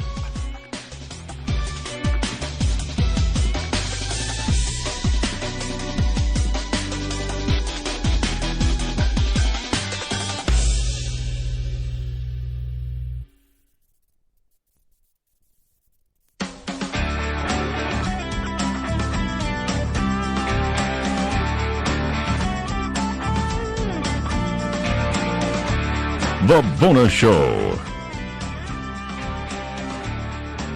And he's Eric Harley, and I'm Gary McNamara, 866-90 Red Eye. And that's the frustrating thing. When you look at it, whether it's the Biden administration on energy, you see now the regulations that would phase out natural gas plants. And, natural gas plants. So they've taken away natural gas. Nobody wants nuclear. They're moving towards trying to run our entire energy system on solar and wind, which is impossible. And the more they attempt to destroy our energy, economic, and national security, the more they feel that by telling the American public that they can do something they can't do, that they are on some kind of higher moral ground. And you see that across the board. Tell me a policy that the Democrats... a major policy right now that the Democrats and the Biden administration are for that doesn't help to destroy our society. Everything's about punishment. Everything is about going in and punishing whether the party is pushing for higher taxes. The border, I think we've made that pretty clear on this show alone. Energy, the cities. To fund the police, your authority over your own children, authority over your men get to define the definition of a woman. Critical race theory, judging people by groups and not individuals. His administration, by the way, is literally fighting in court for children to be able to have genital mutilation surgery. All the major issues, you cannot make the point that, and for example, on the border, they're lying to you. Mm-hmm. They're lying to you. Yeah, they are. They're lying to you every single day on the border. Americans know they're lying to them. Mm-hmm. And it's okay. Americans know you can't run our grid on solar and wind. So why the hell are they doing it? Right. Why is every major policy that the Democrats are involved in about destroying our society? If I said that 30 years ago, people would be saying to me, Gary, it's over-the-top rhetoric. Well, tell me where I'm wrong. Well, it used to be that in a campaign ad you would hear the words law and order. Now that's a new, for the left, that's a new trigger. If you hear the words law and order and see an American flag in a campaign ad, that means they're far right wing. Nationalist They're extremists. Nazis. Yeah. No, that's exactly where we are. Wait, you want to put America first? Oh, my gosh. How dare you? How dare you? They should law and order. They should be blunt. Just put them. America third. Make America third again. Make America third again. Make America, and then just keep going down every year. Make America 65th again. Make America 8 again. At least it would rhyme, right? Right. I'm not sure it would be for them, and I don't know that it would be in the top 10. I mean, that's where they are, the far left. Now, you see these, you see the polls where the majority of his party, the Democrats, don't want him to run again, don't want Joe Biden to run again. But that's not because they're conservative. It's not, it's their distaste for the current president is not for the same reason that we have a distaste for the current president. It's very different. They believe that somebody else needs to come in and sell the agenda. Now, many of them, the rank and file, see the damage that's being done. They see it. I don't know where that. I don't have any confidence. There's no way to measure how many of them change politically. We mentioned Schellenberger, and he left the Democratic Party, became an independent, but he's still a liberal guy. But these are things that you look at, and a number of Democrats, a handful, just a few, have switched parties. But it's not this huge thing for the voters. You're not seeing that shift for the voters. They're just not. Now, they're upset that crime is on the rise, that violent crime is on the rise. And they want something done about it, but they're not going to go conservative because how dare you? That's just about handling the moment, in this moment in time where as we reflect on a moment and be unbound by this moment of time. Someone asked on Twitter, where did you get the advanced script of Harris's speech before West Point that's coming up? Right, the commencement speech. How did Eric get the advance or the copy of the speech? Well, I mean, it's such a depressing time, and it's going to be when we see the insanity at the border now and know this is what the Democratic Party actually wants. Mm-hmm. Them telling you they want the opposite is a lie. Right. Because if they didn't want it, and I go back to Senator Kennedy from Louisiana interviewing the DEA official and saying, well, if you want to stop fentanyl, we need to be at war with these cartels. We need to go to Mexico, and you need to talk to the president. You need to say, we're here. We want to wipe out the cartels. Could we do that? She would answer the question. But you come up here, you keep asking for more money. The problem keeps getting worse, but you're not doing what you should be doing in order to actually stop the problem. You keep, and this is the whole thing. Well, we're working hard. You may be working hard, but you're not accomplishing a damn thing. Right. It's getting worse. And as he said, in the private sector, when you continually want more money, or if you continually fail, you don't get more money to continue down the avenue that is giving you that failure. Yep. And that's what's happening right now. We hear it all the time. Well, what we need is comprehensive immigration reform. What does that mean? You're seeing the first part of it right now. Let anybody in even if their asylum claim is fraudulent, and then give them amnesty. Right. That's their comprehensive immigration reform. Well, think about it. I mean, if there are court dates as far as 2035, then what you do is down the road, I don't know, 2032. Anybody who's been here 5 years or longer. Mm-hmm. I mean, that's how you build it out. Right. Exactly. We know how it's done. We've seen it. We've been here, done that. Yep. Right.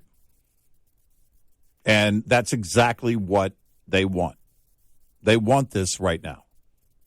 If they didn't, they would be doing something about it. They'd be doing something. They're not saying, listen, we're trying, but we just don't have the manpower. They're not saying we don't have the budget. They're not saying, please, Congress, give us more money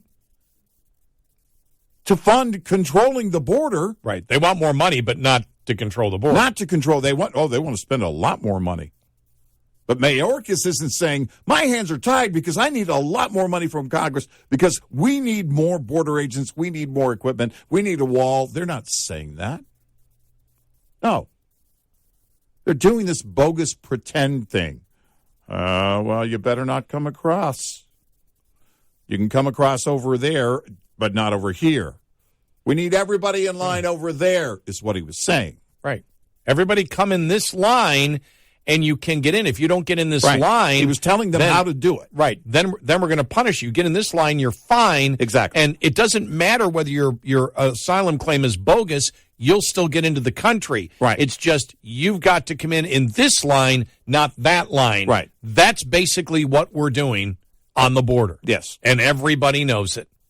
And so does that encourage more people to cross the border? No, it will increase. The incentive will be, it won't be a disincentive, and people won't want to come if you're making it clear how to come in legally. Well, and that's it. We saw it during the situation in Del Rio and the under the international bridge, where a lot of them were waiting, and they were saying, "I'll wait forever. I'll sit here and I'll wait as long as it takes. I want in." AP did a similar type of on-the-spot interview. I don't remember where it was. I think it was in the Rio Grande Valley sector somewhere along the border of Texas. And those individuals were saying the same thing. What if they send you back? Well, I'll try again. And then one person was saying, I'm going to claim asylum because this is the situation in my family or in my country with my family, and I need to keep my family safe. Now, there's no burden of proof on that. There is no standard right now with asylum. You don't have to prove it. They're certainly not going to do that. And so the question is, all right, how long does this go on? It's going to go on as long as Biden is in office. Mm-hmm. Not going to change. And so those individuals are willing to go, oh, okay, you want me to go over here? Yeah, I'll get in line over here. They're willing to wait. And they know that. Biden knows it. They're not going to be turning anybody away that's claiming asylum.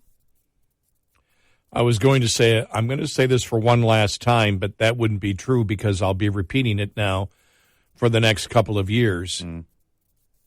Over and over again.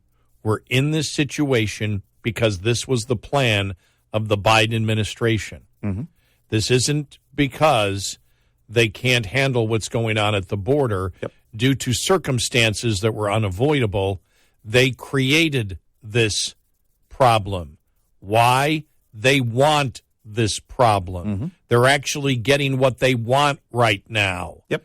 They're able to process many more fraudulent asylum claims and process them legally into this country for a decade or more, as we have seen now that the reports that had come out, the New York Post had it yesterday, but other media outlets had it at the end of April. These illegal immigrants that cross and become legal migrants are legal for at least 10, 11, 12 years because that's how far back their court date is being pushed.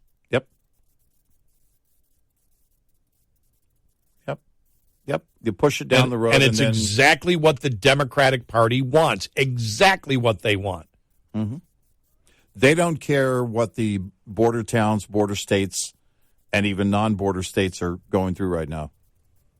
And if you're a Democrat in a major city, Adams, you need to keep quiet about it. Lightfoot, you blame Texas, Adams in New York City, and Lightfoot blaming, you can blame Texas, you can't But blame, Adams is blaming, Adams blaming the administration. Biden administration. Right. Yeah.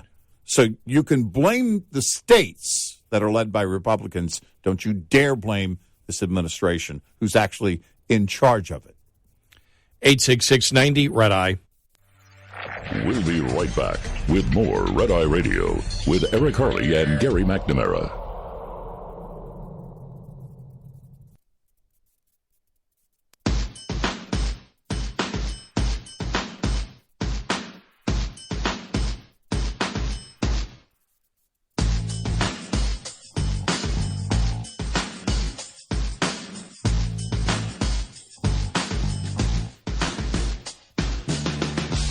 Red Eye Radio. He is Eric Harley, and I'm Gary McNamara. Well, John Brennan testified before the House yesterday in a closed session. Jim Jordan came out and said, after interviewing him, the whole letter was political. Yeah. It wasn't organic. Right. Yeah, it was political and help designed by the Biden administration. Yep.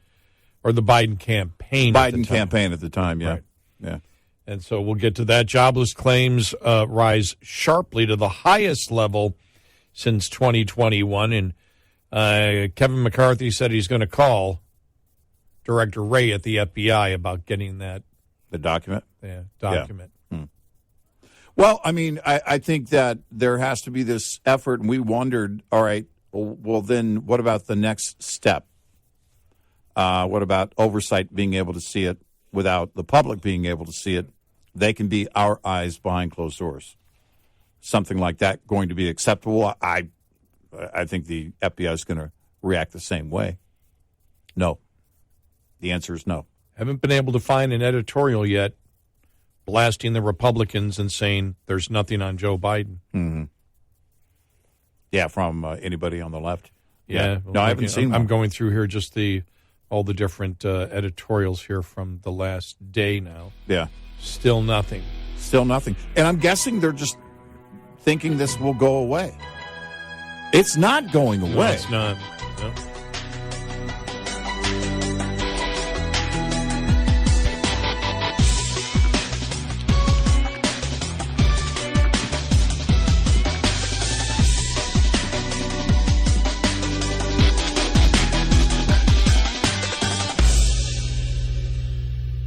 This is Red Eye Radio on Westwood One.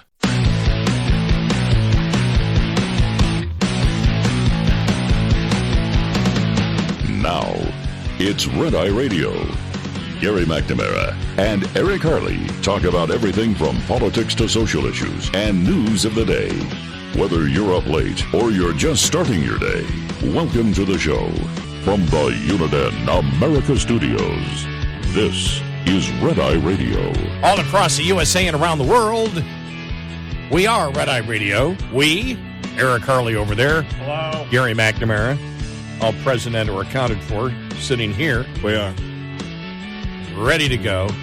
All right, so I've been looking for any type of editorial or anything in any type of major newspaper that's defending the Bidens, and I did find one, and I found it through Jonathan Turley. But it really doesn't come from like a newspaper. It comes from the New Republic, which is a liberal website, has been for the longest time, liberal magazine. Okay. All right, but as he writes, and this is where we analyze, what they say. The gold medal for spin may have to go to the New Republic after revealing millions of dollars being filtered through 17 LLCs to 9 Biden family members from foreign sources. The National Review headlined, quote, Republicans finally admit they have no incriminating evidence on Joe Biden, end of quote. Then he writes, soon to be followed by, quote, media finally admits they have no journalistic integrity in Democratic corruption, end of quote. As noted earlier, nothing will make the media see the elephant on the stage. Joe Biden was the object of an influence peddling, and the proceeds were allegedly distributed to family members from his brother to his grandchildren. Yet the media is insisting that no level of corruption is newsworthy short of a confession. That's funny. Funny and true. It said, he goes back to an article that he wrote back in October of 21, Joe Biden and the disappearing elephant, how to make a full-size scandal vanish in front of an audience of millions. Well, whatever the National Review writes, the reason that, and we've stated this, the reason that you really haven't seen, major papers come up with anything. I mean, for example, you can tear that headline apart in 1 second. Yeah, sure. Because corruption and a bribe doesn't matter. It doesn't matter whether you personally benefit from it, and we'll see whether that's still the case as to where that leads, because we know from the laptop that they talked about the improvements on Joe Biden's home, as we know that. Things that improvement, and Hunter Biden himself complaining what he had to give to his father. So we'll see where that ends. But it doesn't matter in influence peddling or corruption or bribery whether you are benefit or your friends benefit from it. Yeah, it's right. whether you are the target and provided something for that money, whether it goes to you or the family. It doesn't matter. Well, I mean, and a lot of these scandals, it gets down to when did he, what did he know and when did he know it? I think with this one, it's how did he pay for the Corvette and when did he buy it? I mean, it's all the money circulating in this family is going to be traced to the nth degree if the Republicans can make that happen. And my question would be, too, we talked about the liberals always wanting the tax returns from Trump. And we said, look, this isn't about anything else except for what his true net worth is and also how much he gives to charity, right? Versus what he says his net worth is and what he says he gives to charity or something like that. It's not about him breaking the law because he's audited every year from the IRS. If there were a problem with his taxes, we probably would have known that. Well, now the question would be, where's the IRS when it comes to the Biden family? Where is the IRS when it comes to the Biden family? Yeah, it's a great question. Could it be that they've been up till now successful in, if they are breaking the law, if any of them are breaking the law, successful in just hiding that money? Well, we know Hunter. Yeah, we know he evaded. Right. We know he evaded taxes. Right. How far does it go up the line? But here's a point: if the grandchildren got money, did they file taxes? Well, the question would be, because how old are the grandchildren? We don't know. And how was the money? Right. How was the money claimed? Did someone claim that to be inheritance or a gift? There are so many questions in that because. The thing is that you form an LLC to do a couple of things, to give you some protection on your personal income and also to give you tax benefits. But if you're doing something nefarious to hide things, it's a shell company, and that's the allegations.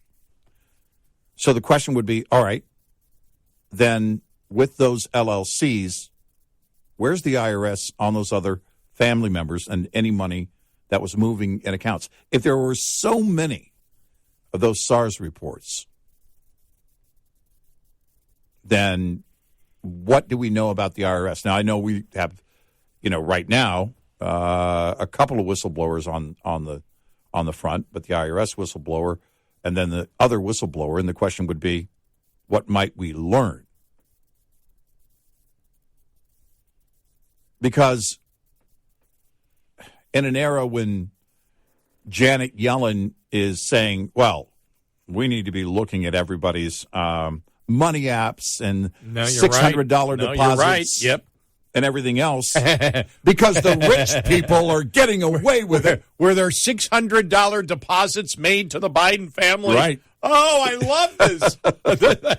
Yeah. That's the new narrative. Exactly. For Janet Yellen, you should be looking over here. I don't care. $10 million doesn't seem like a lot. Right. No, we're worried about $600. Yeah, if $600 went somewhere, we need to make sure that that's reported. Exactly. It's the $600. That's funny. What if it turns out there's so many Bidens involved here, they just gave them each $600? Irony! Darn, if we would have given $1 less. Oh, my gosh. Why didn't we go $5.99, big guy? We wouldn't have it a report. Dang it. Stupid Janet Yellen. Yeah.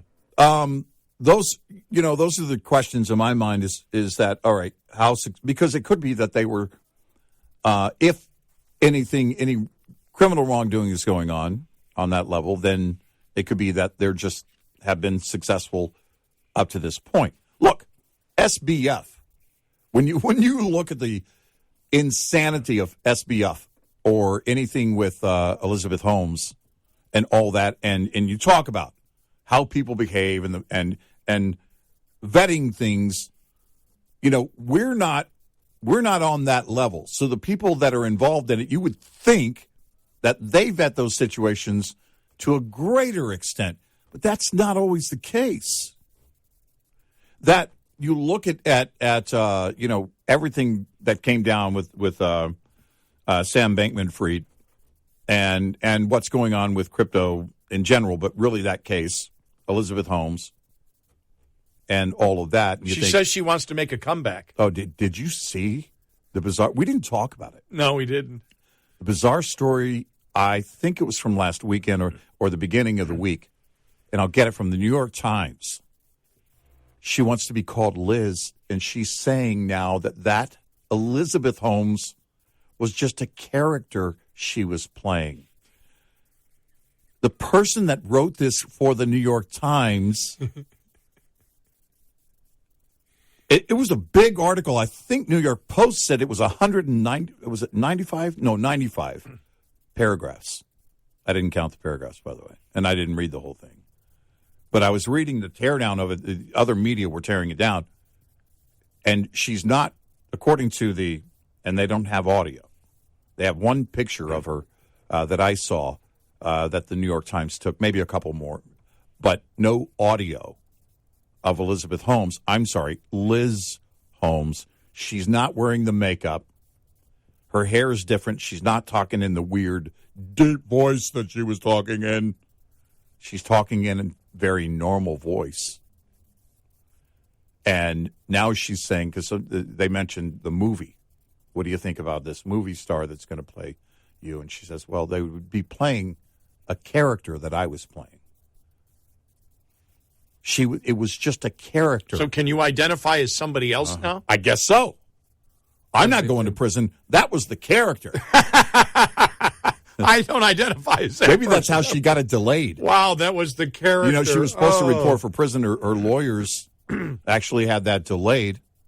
I don't know how for how long, but pending the appeal. I don't know if it's going to be all the way through the appeal or not. I honestly don't know. But no, I mean, you think about these situations, and then think about the update on that story. The New York Times did the story on her going, oh no, that was just a character. This whole, it's so fake that we got to carry on this whole fake facade to the point of going, oh, that was just all that raising billions and billions of dollars. That was just a character I was playing. And the New York Times did a massive article on it. Well, either that or they got to cover the Bidens. Guess so. So, fake over here or fake over here? Which one are you going to do? Oh, that was a character I was. Come on. It's no joke. It's no joke. It's no joke. I just love the National Review, though. I don't think that's what the Republicans were saying to the National Review. But it's just, I'm actually, this is something where I know their position is so weak. on the left that I'm looking for every day. I look for any type of editorial or piece done by liberals saying, "Oh, there's nothing here for the Bidens." Okay, why? Yeah. Well, because they haven't tied it to Joe yet. Well, yeah, they have. Yeah, and they've tied it to him because there's no business that he's in. Right. There's no business that he's in.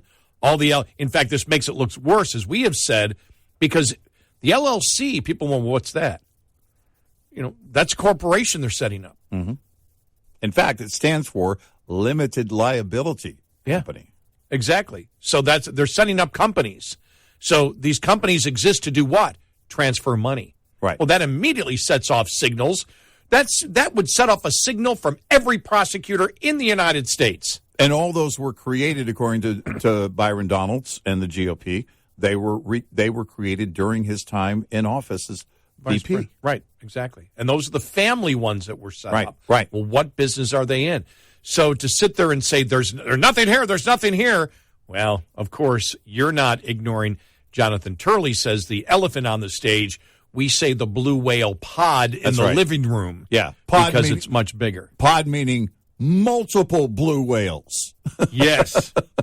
A large group of them. Yes. Which are much bigger than elephants. Yes. But not bigger than the new Megalodon in the Megalodon movie that Jason Statham is doing a sequel of. Did you see that? Yeah. Yeah. Did you see the Big Shark movie he did? Yeah. Yeah, he's doing the second one is coming out. Well, it's coming out. It's going to the 16th. The movie The Way. Yeah. They're actually bringing it back to theaters for 800 theaters across the United States. Emilio Estevez produced it. His father was in it. Yeah. Martin Sheen was in it, and one of my favorite movies of all time. Emilio Estevez just got the rights back to it. He reobtained the rights. I think they phrased it that way, but he's talking about doing a second one. Yeah, I love that movie. There are very few movies where you have such intense character development and taking characters who don't know each other that in a period of less than probably an hour and a half.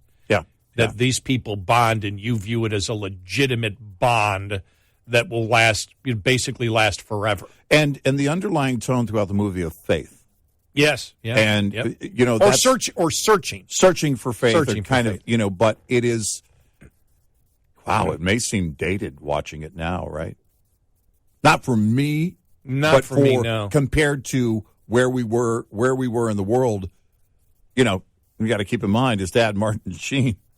Oh, by the way, there were no protesters used in the making of the movie, aside from Martin Sheen.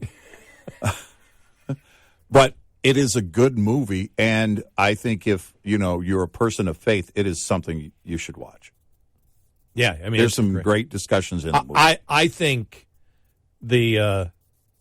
I can't think of her name in the movie, but I just know her first name, the actress Kara, I think it is. I can't realize but her scene talking to Martin Sheen about her abortion. Yeah. I couldn't believe that was in a movie. Yeah. Even then, right. I could not believe that was. Even today, you'll go, whoa, wow. Yeah. And I'm not going to give anything away on it, but The Way is one of the best movies I've ever seen. It's one of my favorite movies. Yeah, it's a great movie. And I did not see it in theaters, so neither did I. I may go. I don't know if we're going to have that available here. I know they're going to take it worldwide. Yeah, I know there's 3 movie theaters right around here that are showing it. 800 across the United States. Yeah. For a one-day showing. Yeah. I think I bought it when it came out. I think I own that, but I would want to see it on a big screen. I own it on I own it on digital. Yeah, I do too. Yeah, I'm sure I do. But I was happy to see that. It came out. I think you told me yesterday. Yeah. I think it was. Yeah, I didn't even hear about it. And it's been like for 2 months. This story's been out there for 2 months. Yeah, and I hadn't seen it. Right. And the hotel, the bonding in the hotel. That's all I'm going to say. The bonding in the hotel was just. I could watch that scene over and over again. It's kind of the crescendo of the movie. Yes. It really is. Yeah, it was so well done. Yep. It really was. And the scenery is great, too. And when the big guy, don't you feel sorry for him when he tells the people why he took the walk? Yeah. I'm not going to go any further. Yeah.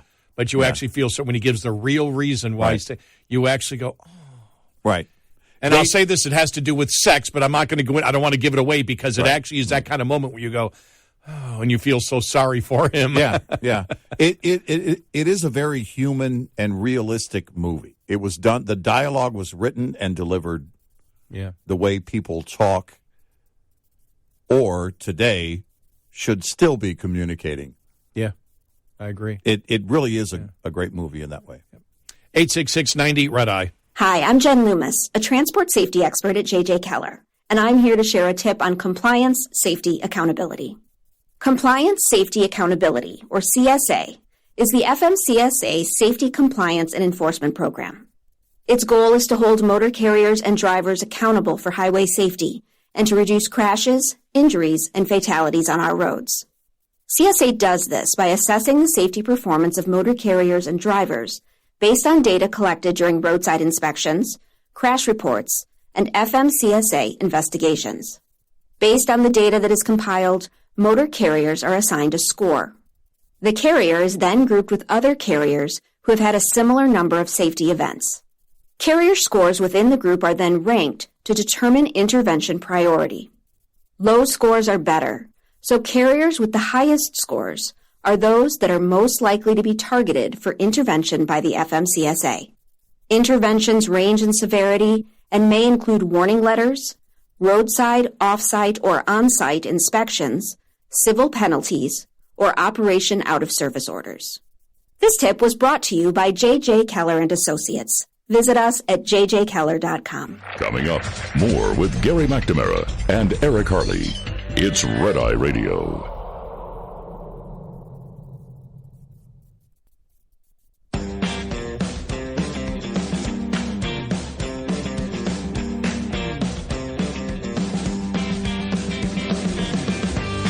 It's Red Eye Radio. He's Eric Harley, and I'm Gary McNamara. I just looked for the movie The Way that came out in 2010. There's a one-day showing of it next Tuesday. But all the movies times are 4 and 7, so I can't make it to the theater. Yeah, but I've watched it a lot of times. Good movie. No, but it's the actress Deborah Kara Unger who, and when she talks about as her character the abortion to Martin Sheen, that's still to me a mind-boggling scene. Yeah, it really is when you see it. And we both loved her when she was in the movie White Noise. Yeah, that's another great movie. It is a great movie. Yeah. I always liked her in that one. Yeah. But, go see it if you can. Yeah, if you haven't seen it, The Way. There aren't many movies we recommend, but that's one we highly recommend. Yep.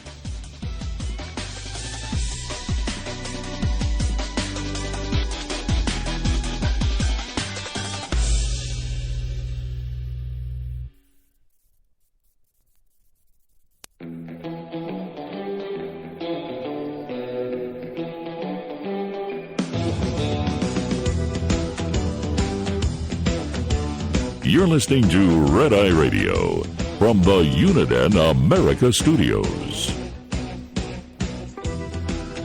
And he is Eric Harley, and I'm Gary McNamara. Just very quickly here, you and I having just an interesting discussion off the air because we were talking about the movie The Way, and a lot of people would say, okay, Martin Sheen and how liberal he has, been in the past. Right.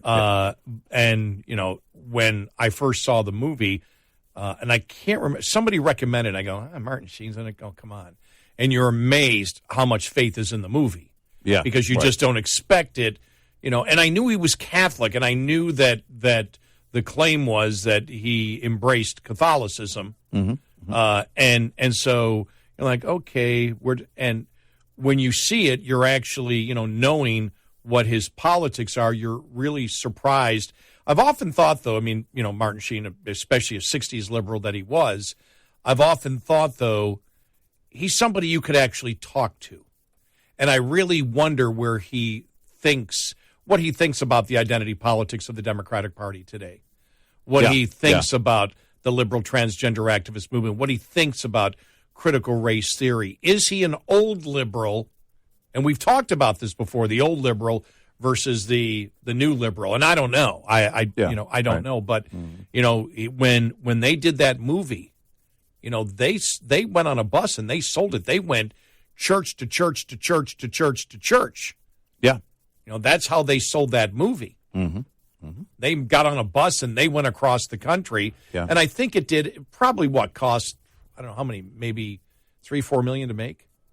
I think that's what I read in Variety because I was reading a story about why it was. We were trying to find out why it was coming back to theaters, but I think ultimately, globally, I want to say it made $50 million. It made more than $20 million domestically. I saw it made 11 domestically. Yeah, Wikipedia had 11. Yeah, domestically. Yeah, I'll look it up in Variety again, but. Those are, I mean, when you see that, it basically becomes this, I don't know, in Hollywood, for a lot of people, labor of love. We talked about Jim Caviezel and some of the things that the projects he's done, again, a devout Catholic who has been, he was played Christ in Passion of the Christ. And is going to be in the sequel, we're told. And, they talk about the types of projects they take on and why they do it. And he's talked for a long time about redemption and certain qualities of the movie itself, not necessarily the character he's playing. But those are the things you look for quite often. I think a lot of people look for those types of things from Hollywood or anywhere else where it's going to be something that connects with them. The Way didn't really do that because it didn't reach that audience. But I do wonder if it has a different life on streaming now, and it might. It'll be interesting to see where it goes. The funny thing is, the first thing that a lot of people would say is, it's a movie of faith I'm going to be lectured to. Yeah. Do you ever feel like you're being lectured to when you watch that movie? Not at all. Not at all. No. Not at all. Yeah, not at all. It was, let's see here. It was Deadline that I was reading, not Variety. I'll see if they have the what the box office did. But those are the things that, because the dialogue is something where you would look at it and it's almost like someone just put a camera on actual people and they're just, going about their day, their journey in this case, and they're talking. All with pretty decent flaws. Yeah, right. And challenges and problems and things that they can't resolve. Right. And it's those, I think it's how we relate, and that's why I wonder how it will do beyond the theatrical release on Tuesday, for the one-day run. Because if you think of the recent rise of YouTube and what content creators are doing, and it's everything, I mean, across the spectrum, but what they're seeing is a lot of what's rising, too, is everyday people doing something that they've been doing for a long time, and now they just bring a camera, and that's this movie. That's the feel you get, yeah. Feels like there's just a camera on this group of people as they, go along in their journey, and that has to be difficult to achieve because it quite often is, and we see it all the time from Hollywood. You're going to look, what are they doing? They're regurgitating every superhero movie over and over again because they make $1 billion each. Well, when there's so much meaning put into the dialogue and the delivery of the dialogue along the way, it connects to people on a very different level. Action movies are great. I love the whole idea of John Wick. I mean, it's just great. I love that. It's escapism. You're not looking for anything else, but I'm just going to get a tub of popcorn and zone out in front of this movie. With this, there's a lot of thought and consideration, I think, that is, I don't want to say required, but I think it's naturally involved. If you're watching it, you're having that consideration as those individuals are talking. The dialogue continues in the movie. you almost feel like you're a part of that group. You almost feel like you're there and could be having that conversation with them. And I think you bring up a great point when you're talking about action movies, but John Wick, it's not actually, after the first John Wick and you realize he kills people, it's not about the killing. Yeah. Actually, what you look forward to is the choreography. When you think about it, it's the ballet, because it's all choreographed. Yeah. Everything that he does. Right. I mean, this thing takes out, and once you realize that, you say, all right, and you're into it, and, the sound is great, and, now with the 5.1 surround sound, and if you've got a great, whether you watch it in the movie theater or at home, I mean, it is a visual and sound experience. Mm-hmm. The way that movie is completely different, because really it's about developing characters who don't know each other and meet each other along the way, along the path, and then bond incredibly by the end. By the time you get the last one, and that was the Irish writer, Nesbitt, I think is his last name, the actor. I can't think of his first name. By the time they meet him, you're a third through the movie. So you're talking about all the characters bonding and developing where it's completely and totally credible in less than an hour. Right. And that's really, really tough to do. And that's why I bring, the thing is, when I was telling you some of the moments that you bring up, you go, wow, that one really, that one really hit. That one really made an impact. And I brought up a couple of them. And every time I do, then another one comes up. And I go, oh, yeah, that one, his friendship with the priest, who, by the way, is one of his best friends, Martin Sheen's best friends. Yeah, right. That actually went, and they went over there to walk it. And that Martin Sheen's grandson married a woman who lives, on the trail. Yeah, interesting. So he lives in Spain now. Yeah. But, when you think about the, just the different things of how they bonded. I think of, all I'll say is, do you remember the bathroom scene? Yeah. When they all go to the bathroom and she does? Yeah. But that's a very poignant moment, because there is a thing at that moment of, this is a woman who has been abused. Yeah. And trying to find trust in men. Right. And just that scene where they're all blocking her so she can go to the bathroom. Right. And it only lasts 30 seconds, maybe less than 30 seconds. Yeah. There's no dialogue. It's just the music playing along, and they show that. Right. And I went, whoa. Those little things of tying them all together, and all those little things throughout it, all those, little moments where there may be no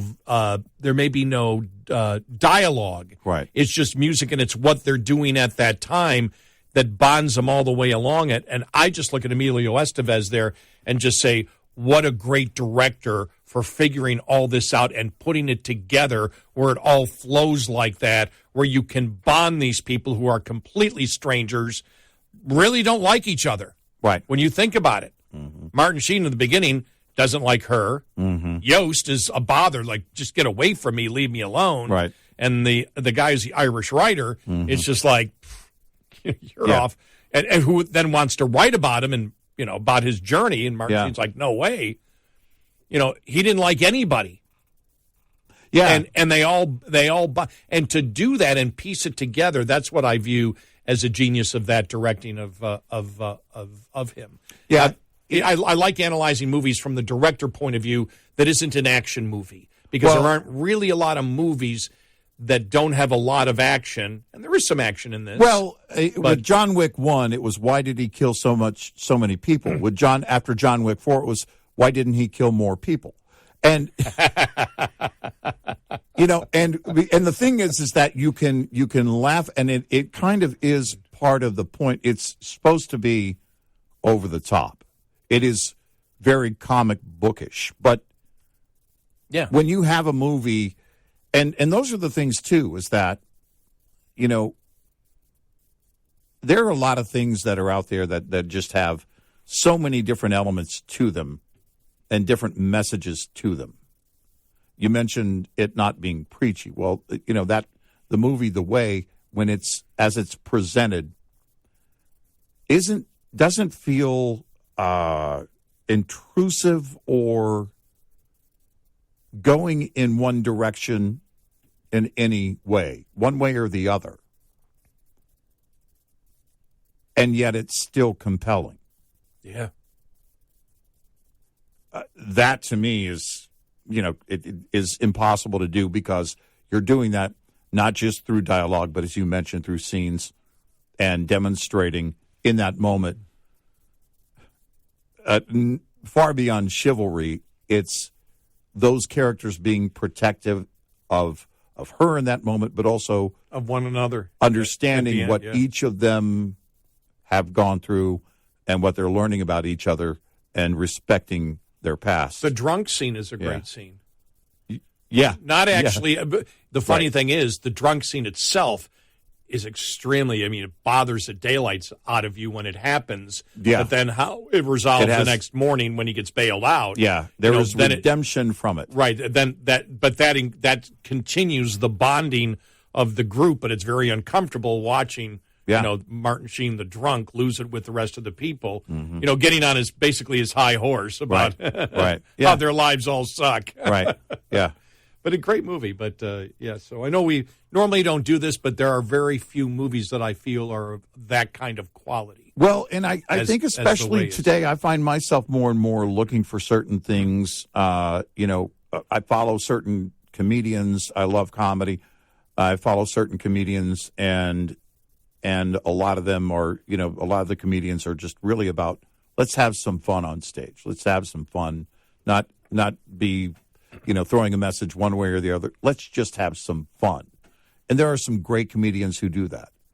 And I think this movie is one of those movies also that has a great message that is compelling, but it kind of takes you through almost like, that character development really is a journey in and of itself. And so you're kind of along for that journey. And I wouldn't even know where to start in terms of being a director or a producer or writer. I think that's probably the impressive point. Yeah. I'm like, because you see the completed work, you're like, that's great. And then you say, well, how do you start that from day one? Because it doesn't just happen. Right. How do you start that from day one? How do you plan that? Yeah. Yeah, as a director, that's what I looked at. The vision part of it. Yeah, because it worked out. And by the way, the cinematography is just wonderful. Oh, it's great. By the way, you can say the same thing about John Wick, the cinematography of John Wick. It's dark and cartoonish and to the point. Right. I read where Keanu did a lot of his own driving stunts in this one. Wow. Yeah. And nobody is better than Ian McShane, though. Oh, no. No. Just looking at his face tells a story, doesn't it?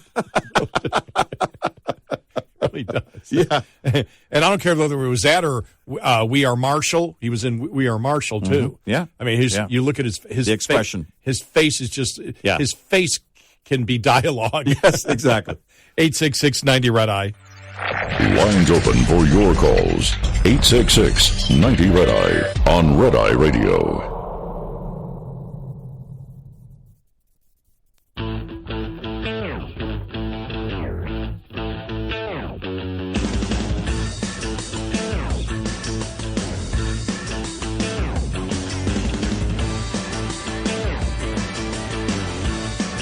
It's Red Eye Radio. He's Eric Harley, and I'm Gary McNamara. Well, Musk has found a CEO for Twitter, huh? Yeah, Wall Street Journal seems to know who it is.